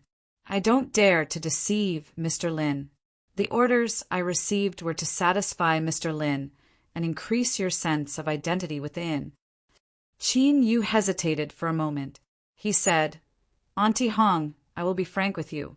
After I break through to Divine Soul, I will be leaving. There is no need for the inn to place such a heavy bet on me." Auntie Hong earnestly bowed. "Mr. Qin, there is no need to worry. Young Master once said that if you were to refuse the South Shine Nation, then there must be a reason. The inn doesn't hope that you can stay here. We only hope that we can become your friend. Young Master also said that as long as we can do this, it will be the inn's greatest harvest." Qin Yu was surprised, but he couldn't help but admit that these words did make him feel comfortable. Moreover, the inn's open and candid attitude was even better. He smiled and didn't say anything more. He turned around and left. Wang Yuanan's face was ashen. He leaned against the headboard and gnashed his teeth, looking as if he wanted to tear his own flesh apart. What did Uncle say about this? "Young Master, old Uncle wants you to be patient for now. The inn's strength is great, and you cannot provoke them lightly. Scram! All of you scram for me." Wang Yuanan hurriedly kicked everyone out. He was panting for breath, and his face paled even further, but his eyes were calm, completely at odds with his current mood. That's right, this classmate Wang was putting on an act. He had to let others know that he hated Qin Yu to the extreme. Only then would he have an excuse to move against him. Wang Yuanan had an intuition that Qin Yu was hiding some great secret on his body. This intuition was incomparably strong. The next day, after Wang Yuanan had slightly recovered from his injuries, he ordered someone to quietly find a cultivator from his uncle's army. "Uncle Su, this nephew has a matter that I hope you can help me with." The cultivator, surnamed Su, cupped his hands together. "Young nephew's words are too serious. I don't dare. If you have any instructions, please feel free to speak." Wang Yuanan lowered his voice, a look of hatred on his face. "Uncle Su, you should know that I lost face yesterday and I cannot swallow this. I hope that uncle can make things easier for me." The cultivator surnamed Su revealed an awkward expression. Wang Yuanan clenched his teeth. I heard that Uncle Su's knees were injured in the past, and you will feel sore on rainy days. I have a bottle of beast marrow fluid that might be of some use. The cultivator surnamed Su's eyes brightened. Young nephew, it's not that I don't want to help, but there is nothing I can do. Wang Yuanan earnestly said. Of course Uncle Su can. I have already investigated and found that Qin Yu hasn't completed his hunting missions for the past several months. I will think of a way for him to enter the wilderness. Uncle Su, you only need to tell me his transmission coordinates. I remember that the transmission array has always been under Uncle Su's responsibility, so it shouldn't be difficult to accomplish this. The cultivator surnamed Su looked at the beast marrow fluid and nodded. Good. I will immediately inform young nephew once I receive the news. Wang Yuanan was overjoyed. He repeatedly thanked him and then ordered someone to send him away. He closed his eyes and sensed the state of his body. Then schoolmate Wang sneered. After several more days, once his injuries were healed, that would be the time to make his move. Qin Yu, I'll let you be smug for a few more days. Wang Yuanan thought he had done everything appropriately, but he didn't know that after the cultivator surnamed Su left, he soon appeared in Yuan Jingzhe's office. He took out the beast marrow fluid and placed it on the table. Then he stated everything he had agreed to without reservation. Yuan Jingzhe glanced at him. Brother Su, do you think I spoil Yuanan too much? The cultivator surnamed Su cupped his hands together. I don't dare. It's just that the inn is an extraordinary place. It wouldn't be wise for my lord to offend them. Yuan Jingzhe smiled. I understand what Brother Su is saying, but I have my own reasons. The cultivator surnamed Su's complexion changed. Yuan Jingzhe revealed a helpless smile. The inn has been in the limelight recently, and their influence has expanded too quickly. They have already touched upon the interests of many people. In the past, I borrowed their hands to climb to my current position, so I must repay them now. The cultivator surnamed Su said, I was negligent. Yuan Jingzhe stood up and stood in front of the window. He looked out through the glass. Brother Su, I fear that child Yuanan has taken a liking to the secrets of this junior Qin Yu. For him to reach the peak of nascent soul in such a short period of time is indeed extraordinary. That child is likely worried that I will also see this and try to snatch away the fat meat in his mouth. But I'm not angry. In this world, only those with deeper thoughts can live longer. Yuanan has done well. It's just that even though he thinks he's smart, there are some things he might not be able to handle properly. I'll have to trouble Brother Su to help him in secret so that he doesn't stir up any trouble. The cultivator surnamed Su respectfully bowed. I will excuse myself. Take the beast marrow fluid away. The cultivator surnamed Su hesitated. Yuan Jingzhe smiled. Since Yuanan asked for your help, what he gave to you is naturally yours. For the next several days, Qin Yu spent his time cultivating. As time passed, the fog in front of him became increasingly thin. It was like the thin membrane of an egg that could be pierced through with just a little bit of force. He only lacked a turning point to break into divine soul. Instead, Qin Yu calmed down. He didn't deliberately pursue a breakthrough and patiently waited. Unfortunately, his peaceful life was soon shattered by the news that Auntie Hong brought him. He had been punished by the beast hunting battalion. Within 3 days, he had to step into the wilderness and complete a hunting mission that had been abandoned for several months. Qin Yu frowned. He looked over. Auntie Hong shook her head. Mr. Qin, I have already investigated this matter. It was the Lord Commander who inadvertently thought of you, so he ordered people to pay attention to you. As a result, she bitterly smiled. We had already made arrangements, but this really was an accident. Qin Yu said, since it was an accident, I can't blame you. Auntie Hong took a deep breath. Mr. Qin, in the end you are a member of the beast hunting battalion. This punishment was personally ordered by the commander, so I fear it will be difficult for you to refuse. However, if Mr. Qin is unwilling, I can make some arrangements." Qin Yu lightly said, "There is no need. Since it is the commander's order, I will make a trip into the wilderness." With his current cultivation, as long as he was a little more cautious, completing the hunting mission would be easy. The next day, after making some preparations, Qin Yu left through the inn's transmission array. He didn't need to assign a residence to a transmission array because he was being cautious. There was nothing wrong with being a little more careful. Schwa. In a stone room carved into the wall of a dried-up spring, the dazzling light and spatial fluctuations were completely concealed, not a single sound leaking out. After several breaths of time, Qin Yu stepped out. After sensing that there weren't any problems, he flew out from the withered spring. At the same time, a beast hunting battalion cultivator hurried into Wang Yuan'an's residence. After a moment, he walked out with a somber expression, 4 of his trusted subordinates following behind him. The transmission light flashed, and Wang Yuan'an and the others vanished from sight. The wilderness was still as barren as before. Thick ancient trees covered the sky, making it seem dark and gloomy. Qin Yu slowly walked forwards. Although he didn't seem fast, he often crossed 1,000 feet in just a few steps. His footsteps were silent. His divine sense was like a drizzle, constantly sweeping over every inch of his surroundings. Suddenly, Qin Yu lifted his hand and grasped. The vine snake that shot towards him fell into his hand on its own initiative. Pa! The snake's body collapsed, and a faint smell of blood wafted out. Qin Yu's figure flashed several times.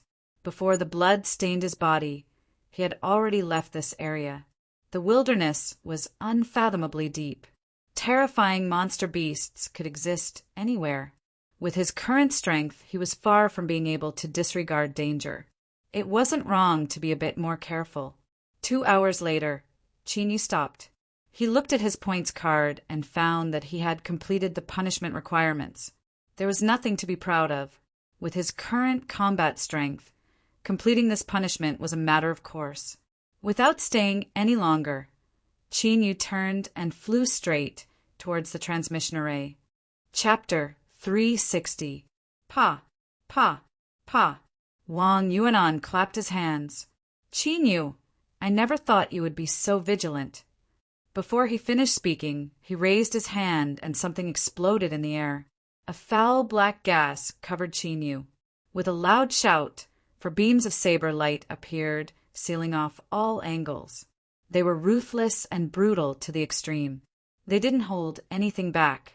Even if they were severely wounded or even killed by the counterattack, they still wanted to cut down Qin Yu on the spot. With such ruthless methods, even a divine soul realm cultivator wouldn't be able to escape unscathed. Moreover, once a saber cut through flesh and blood, the poison on the saber would be fatal. Wang Yuanan shot up into the skies.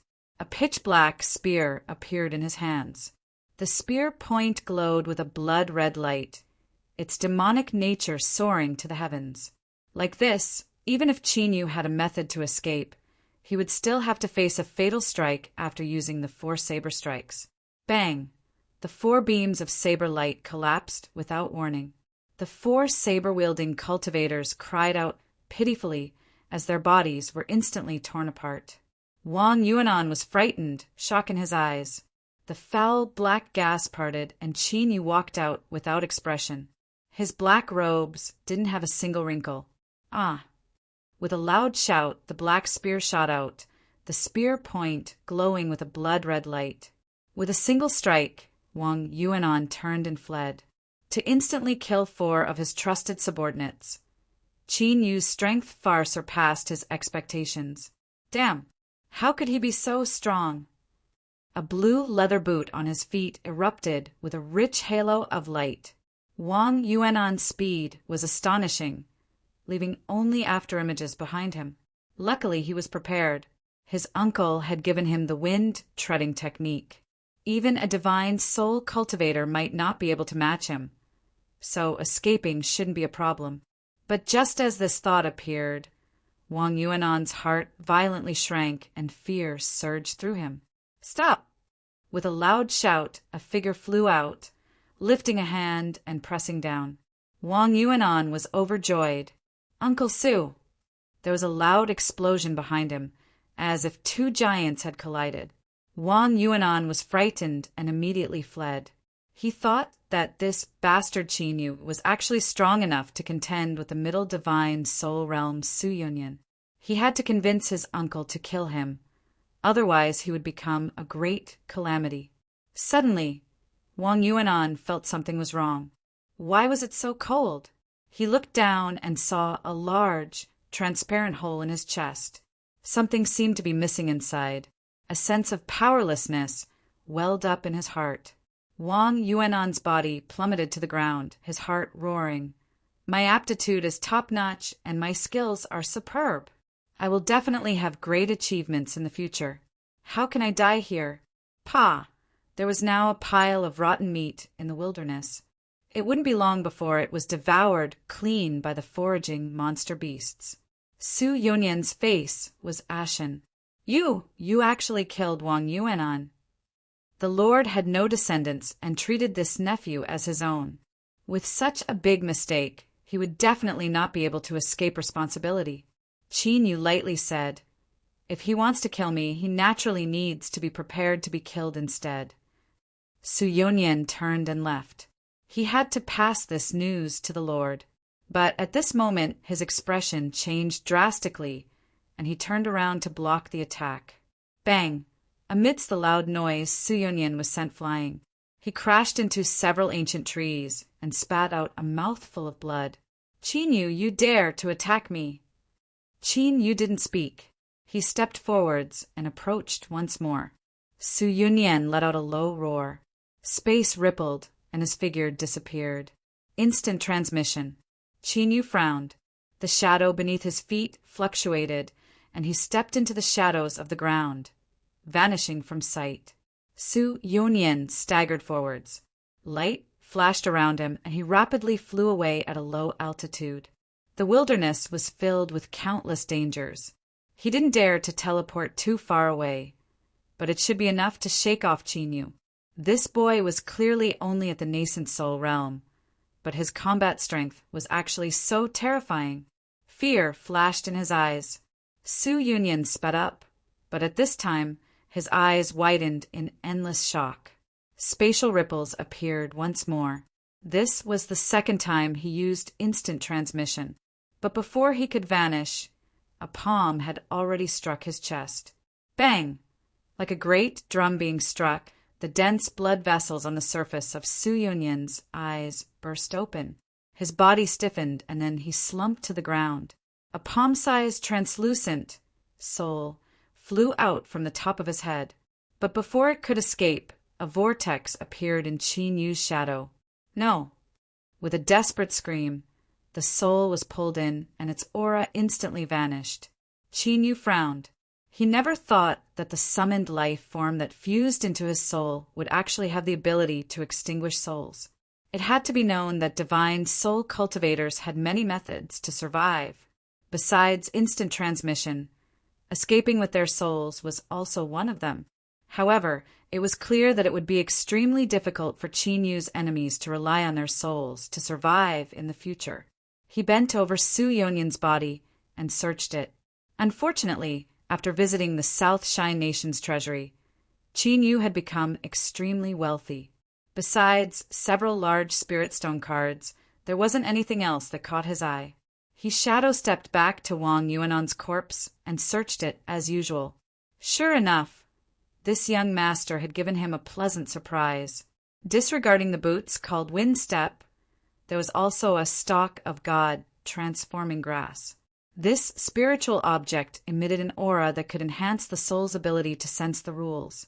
It could be placed at one's side when cultivating. It was a long-lasting treasure. Presumably, this was a treasure that Lord Yuan Jingjia had prepared for his nephew in order to help him break into divine soul as soon as possible. Qin Yu's eyes flashed. He returned to the dry spring, filled in spirit stones, and stepped into the transmission array. There was a flash of light, and he vanished from sight. Yuan Jingzhe sat in his study, his face dark and gloomy. The air was so oppressive that it was hard to breathe. A day passed, and Wang Yuanan hadn't returned.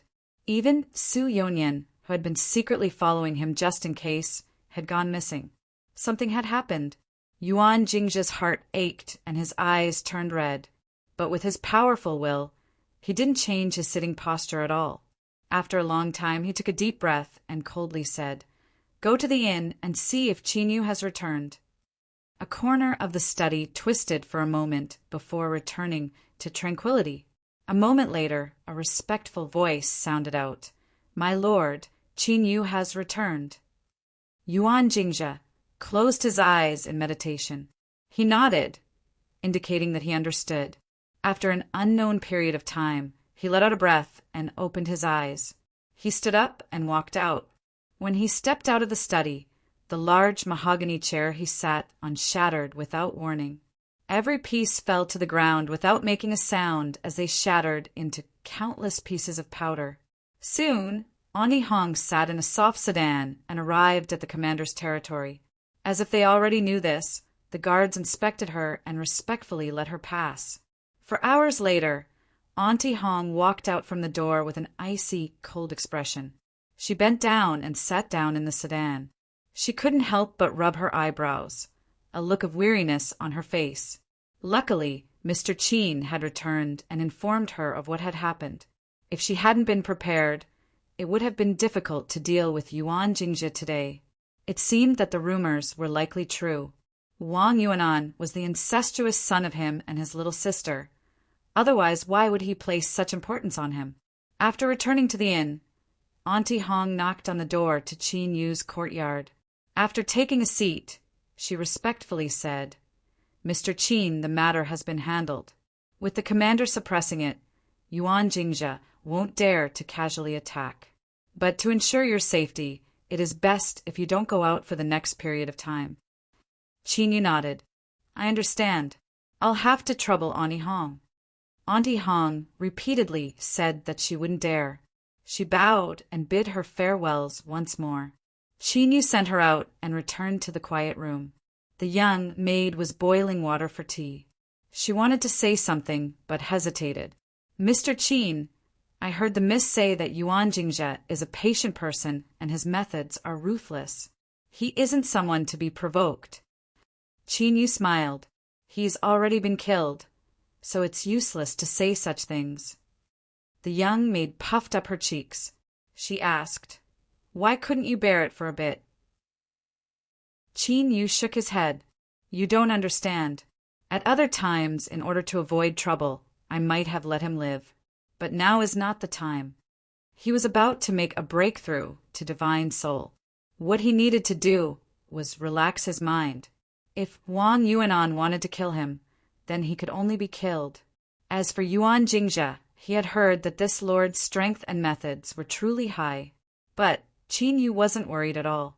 Not to mention that his current combat strength was already enough to roll over most divine souls. And once he made his breakthrough, there was no need to even mention it. So Wang Yuanan killed him. The young maid wanted to say something else, but seeing Qin Yu's indifferent expression, she curled her lips and lowered her head to boil water. She thought that if there really was trouble, then she wanted to see just how arrogant he would be. In the wilderness, a group of people was rapidly advancing. Although they seemed a bit panicked, their movements were still orderly and orderly. Dozens of black-robed guards emitted a thick military aura. The one leading them was a tall and sturdy man. His chest had been severely wounded, but his face was like stone without the least bit of pain. An invisible infernal energy was emitted from the guards' bodies, gathering together.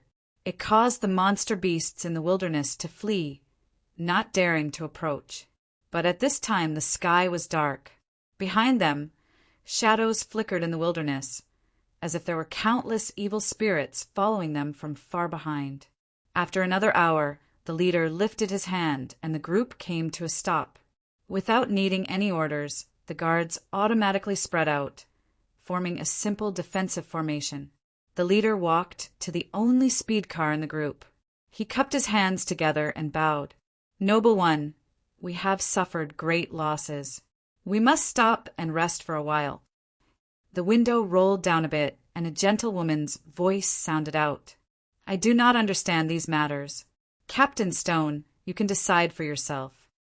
She paused for a moment and then continued. "All the way here it was all thanks to Captain Stone's protection. Once we return home, I will definitely repay you." Captain Stone respectfully said, "This is my duty. Noble one is too serious." He turned and left. The group immediately reorganized. Dozens of guards rested in batches, tending to their wounds. The air was thick with the smell of blood. Captain Stone allowed his subordinates to help him clean up his wounds.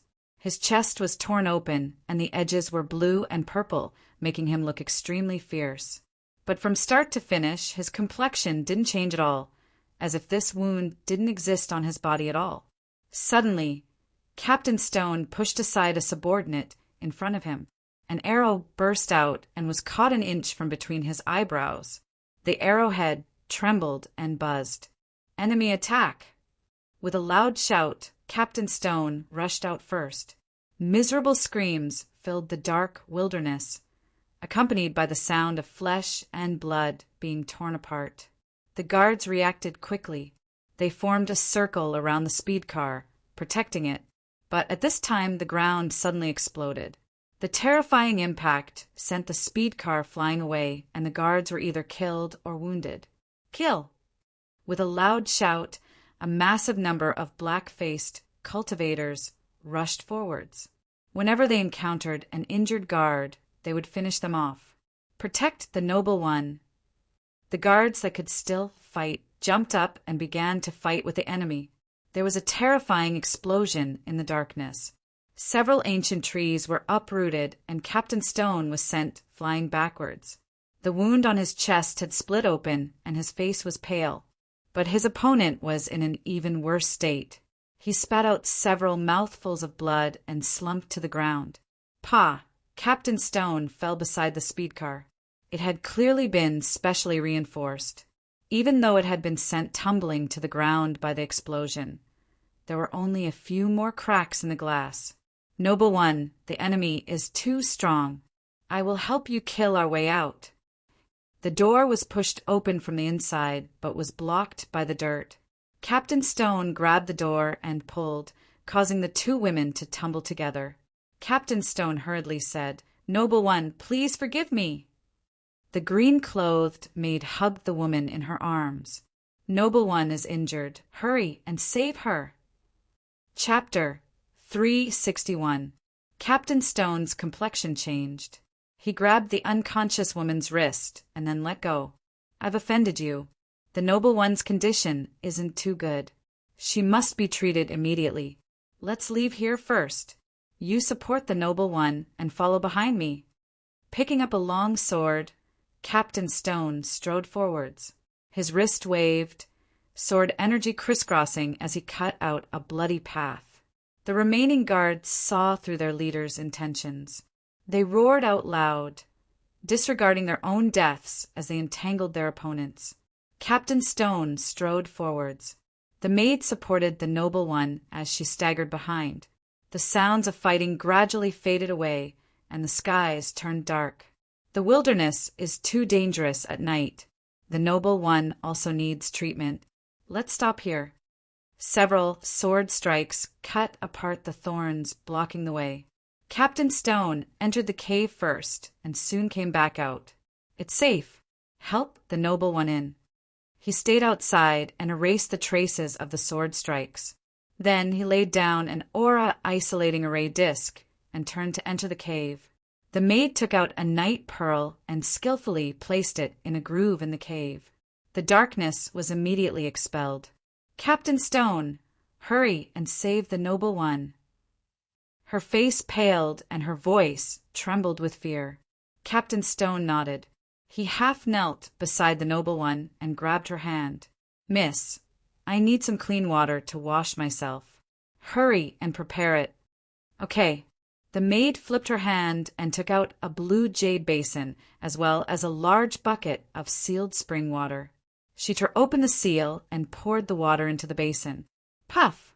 There was a dull thud, grating to the ears in the sealed cave. The maid's hand shook, and the spring water fell to the ground. Her eyes widened in panic. She watched as Captain Stone slowly pulled out a blood-stained sword, her body shaking. Captain Stone turned, his expression still cold and callous. "You are a loyal servant. Follow the noble one to the Yellow Springs and continue to serve her." As he spoke, he stepped forwards and thrust out his sword. But at this time, a strange expression appeared on Captain Stone's face. He stared at the maid for a long time and slowly said, "It's you." The maid's complexion was still pale, but the fear in her eyes had disappeared. She revealed a look of disgust. "You don't have the qualifications to kill me." Captain Stone furrowed his eyebrows. He slowly stepped forwards and then forwards again. The maid had already retreated to the edge of the cave. The two were less than a meter apart. However, this 1 meter was an insurmountable gap. His tall and sturdy body fell on his back and landed heavily on the ground. Black blood gushed out from the 7 orifices of the host's mouth and nose. Countless tiny creatures could be seen struggling in the black blood. Soon, they lost their vitality as their host died. The maid picked up the long sword and cut off his head. Her face became even paler, and her body began to tremble again. She looked to be only 15 or 16 years old, and there was an irrepressible fear in her childish eyes. If she hadn't changed her clothes and fed the poisonous goblet in advance, she would have been dead by now. Captain Sher was actually one of their people. The maid's body trembled even more violently. Fear washed over her like a tide, almost drowning her mind. After a long time, she took a deep breath and forced herself to calm down. Her eyes flashed quickly. Looking at it now, she had no other choice. She could only wait here and see if there was a turning point. Otherwise, even if she killed Leader Sher with her cultivation, she wouldn't be able to leave this wilderness. After putting away the luminous pearl, the cave fell into darkness. The maidservant hugged her legs and leaned against the cold stone wall. She forced herself not to think about the 2 corpses beside her. After an unknown amount of time, she finally managed to fall asleep. A faint sound woke the maid up. She instantly stood up, her complexion pale once more. "Lord Sher, are you and the noble one inside?" The maid's eyes brightened. She quickly walked forwards and placed something on the 2 corpses.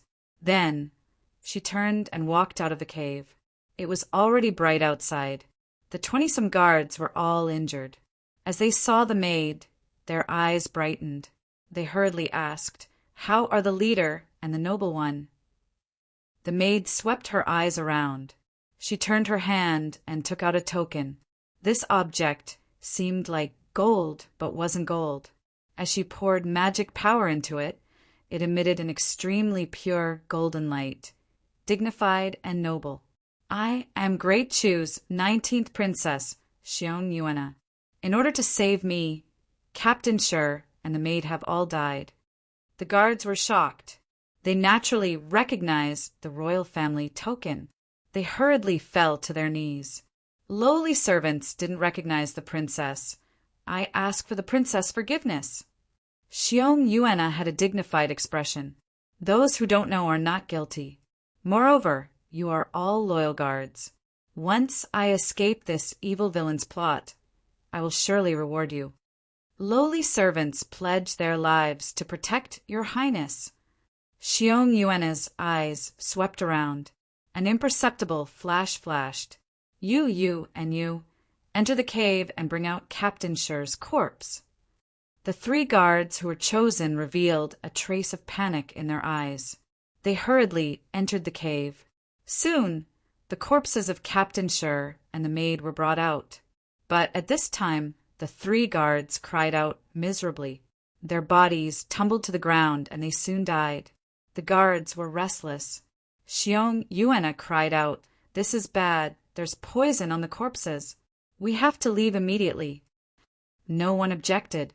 It was only at this time that the princess relaxed a little, although she didn't know whether or not there were still spies amongst the guards. At least they were much safer. She asked around. It turned out that a powerful monster beast had suddenly appeared last night. The people who attacked the camp were forced to leave, allowing these guards to survive. She didn't know where the blown-up speed car came from, but the quality was simply amazing. After cleaning it up a bit, it could still be started. Xiong Yuena lowered her head, deep in thought. She carefully took out a hand phone, opened it, and then printed out a map. Then, she immediately turned it off. She closed her eyes. After several breaths of time, she handed the map to a guard. There is a beast hunting battalion here. As long as we go there, we will be temporarily safe. 5 days later, a tired squad slowly entered the mountain range. The 10 guards were all wounded. It was clear they had experienced a series of fierce battles. Stop! Who are you that you dare to trespass into the beast hunting battalion's restricted area? Several guards were on high alert, but they didn't take another step forwards. This was because they could smell the thick scent of blood coming from these guards. It was clear that they were all veterans of 100 battles. Of course, the most important reason was that flying car with a tattered surface. The guards' cultivations might not be high, but after staying in the beast hunting battalion for a long time, their eyesight wasn't bad. Along the way, this speed car had clearly suffered many impacts, but it was still mostly intact. It was clearly extraordinary. Could it be some great figure that had entered the wilderness to hunt? As the guards were thinking this, the door to the car opened from the inside, and a dazzling woman stepped out. She wore a long and luxurious dress. The hem of her skirt was embroidered with auspicious clouds, and every line emitted formidable fluctuations of strength. Between her dark hair, there were only 3 or 4 hairpins. Beneath the sunlight, they shimmered with a divine light. Besides dazzling, the guards really didn't know how to describe her. A moment later, the Lord Commander arrived at the transmission mountain. After verifying the token, he respectfully said, "Honored guest, I ask you and your guards to enter the camp to rest." Qin Yu had gone into seclusion in search of a turning point for a breakthrough, but he didn't know that a great trouble had already entered the beast hunting battalion. After settling down the great Chu's 19th princess, the Lord Commander returned to his study. He wiped his face with a hot towel and sat down a bit tired. Su Jiao put away the towel. She had a worried expression. "My lord, this matter isn't simple." The great Chu Empire dominated the south, and its territory occupied nearly a quarter of the 7 great empires. Its strength was unrivaled under the heavens, and it could be said that it was the strongest in the world. The immortal sex and demonic path. What sort of influences were they? Even they had to make concessions in front of the great Chu Empire, otherwise it would be difficult to spread their teachings. Such a princess had a status that was far more honored than the monarchs of some small countries. But it was clear that the princess who entered the camp today was being hunted down. Saying that she had been attacked by monster beasts was nothing more than a cover-up.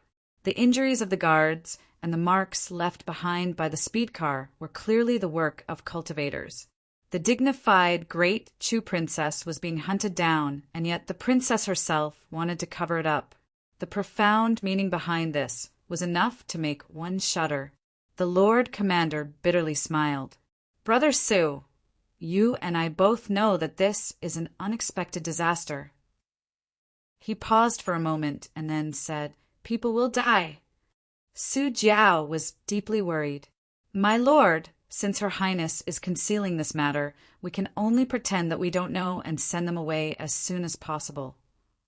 "I fear that Her Highness won't leave so easily. Agree to all conditions." Su Jiao said in a low voice, "I believe that Her Highness won't force us into a desperate situation. Otherwise it will be easy for something to happen." The Lord Commander faintly smiled. "Brother Su, you have quite the evil spirit. The South Shine Nation is a vassal state of the Great Chu, so how could you or I dare to move against Her Highness? Su Jiao relaxed a little and became even calmer. We naturally wouldn't dare to move against Her Highness, but if we can't provoke them, we can always hide. I don't think that Her Highness would want to see such a result. Haha, I'm lucky that Brother Su is here to help me solve this problem. My lord has a good plan. There is no need for me to solve it. The next day, the Lord Commander requested an audience with Her Highness. After a moment, he left and summoned all the high-level figures of the Beast Hunting Battalion for an emergency meeting. Everyone, I have already ordered that Her Highness' status be sealed up. I hope that no one will casually reveal it to avoid trouble. The Lord Commander swept his eyes around. All right, let's discuss the Noble One's request. Su Jiao stood up. The Noble One has requested that our Beast Hunting Battalion provide some supplies and guards for her. Moreover, there must be at least 10 divine soul cultivators. After speaking, he nodded and sat down. The Lord Commander said, "The Noble One's safety is more important than anything else. The person you propose must be thoroughly controlled. Otherwise, if something goes wrong, both you and I will be out of luck." A general probed, "Has the Lord Commander asked for instructions from the Southern Overwatch Pass regarding the Noble One?" The Lord Commander had no expression. "The Noble One has asked us to keep this a secret." The meeting room fell silent. Everyone understood that this was sending people to their deaths. With the Lord Commander's reminder, these people had to be trusted aides. Thinking of this, the high-level figures of the Beast Hunting Battalion all had ugly complexions. To them, a divine soul realm trusted aide was an extremely important bargaining chip. But now they would be thrown away in vain. The Lord Commander lightly said, "As the leader of the Beast Hunting Battalion, I am responsible for this matter. I am responsible for 3 spots." With these words, the atmosphere relaxed. There were still 7 spots left. Everyone only needed to send out 1 person to make up for it. An hour later, the list of 10 divine souls appeared and the high-level figures hurried away. Following this, there were still many matters to be arranged. For instance, having subordinates willingly die. The guards that the Noble One wanted certainly weren't as simple as 10 divine souls. They also needed 100 nascent soul cultivators. Of course, in the eyes of the high-level figures, this was an extremely simple matter. Yuan Jingzhe returned to his study. After a brief pause, he paid a visit to 4 of his colleagues. Without spending too much time, he bid his farewells and returned. There was a knock on the door. Yuan Jingzhe said, "Come in." A white-haired cultivator with cloudy eyes pushed open the door. "Greetings, my lord." "Zheng Hai, are you clear on the situation?" "Yes, my lord." "Do you have any complaints?" "My life was saved by my lord." Yuan Jingzhe lightly said, "After you leave, I guarantee that I will take your son as my adopted son." Zheng Hai revealed an excited expression. He fell to his knees. "Thank you, my lord." A cold light flashed in Yuan Jingzhe's eyes. "Among the guards, there is a person named Qin Yu. I want you to personally kill him."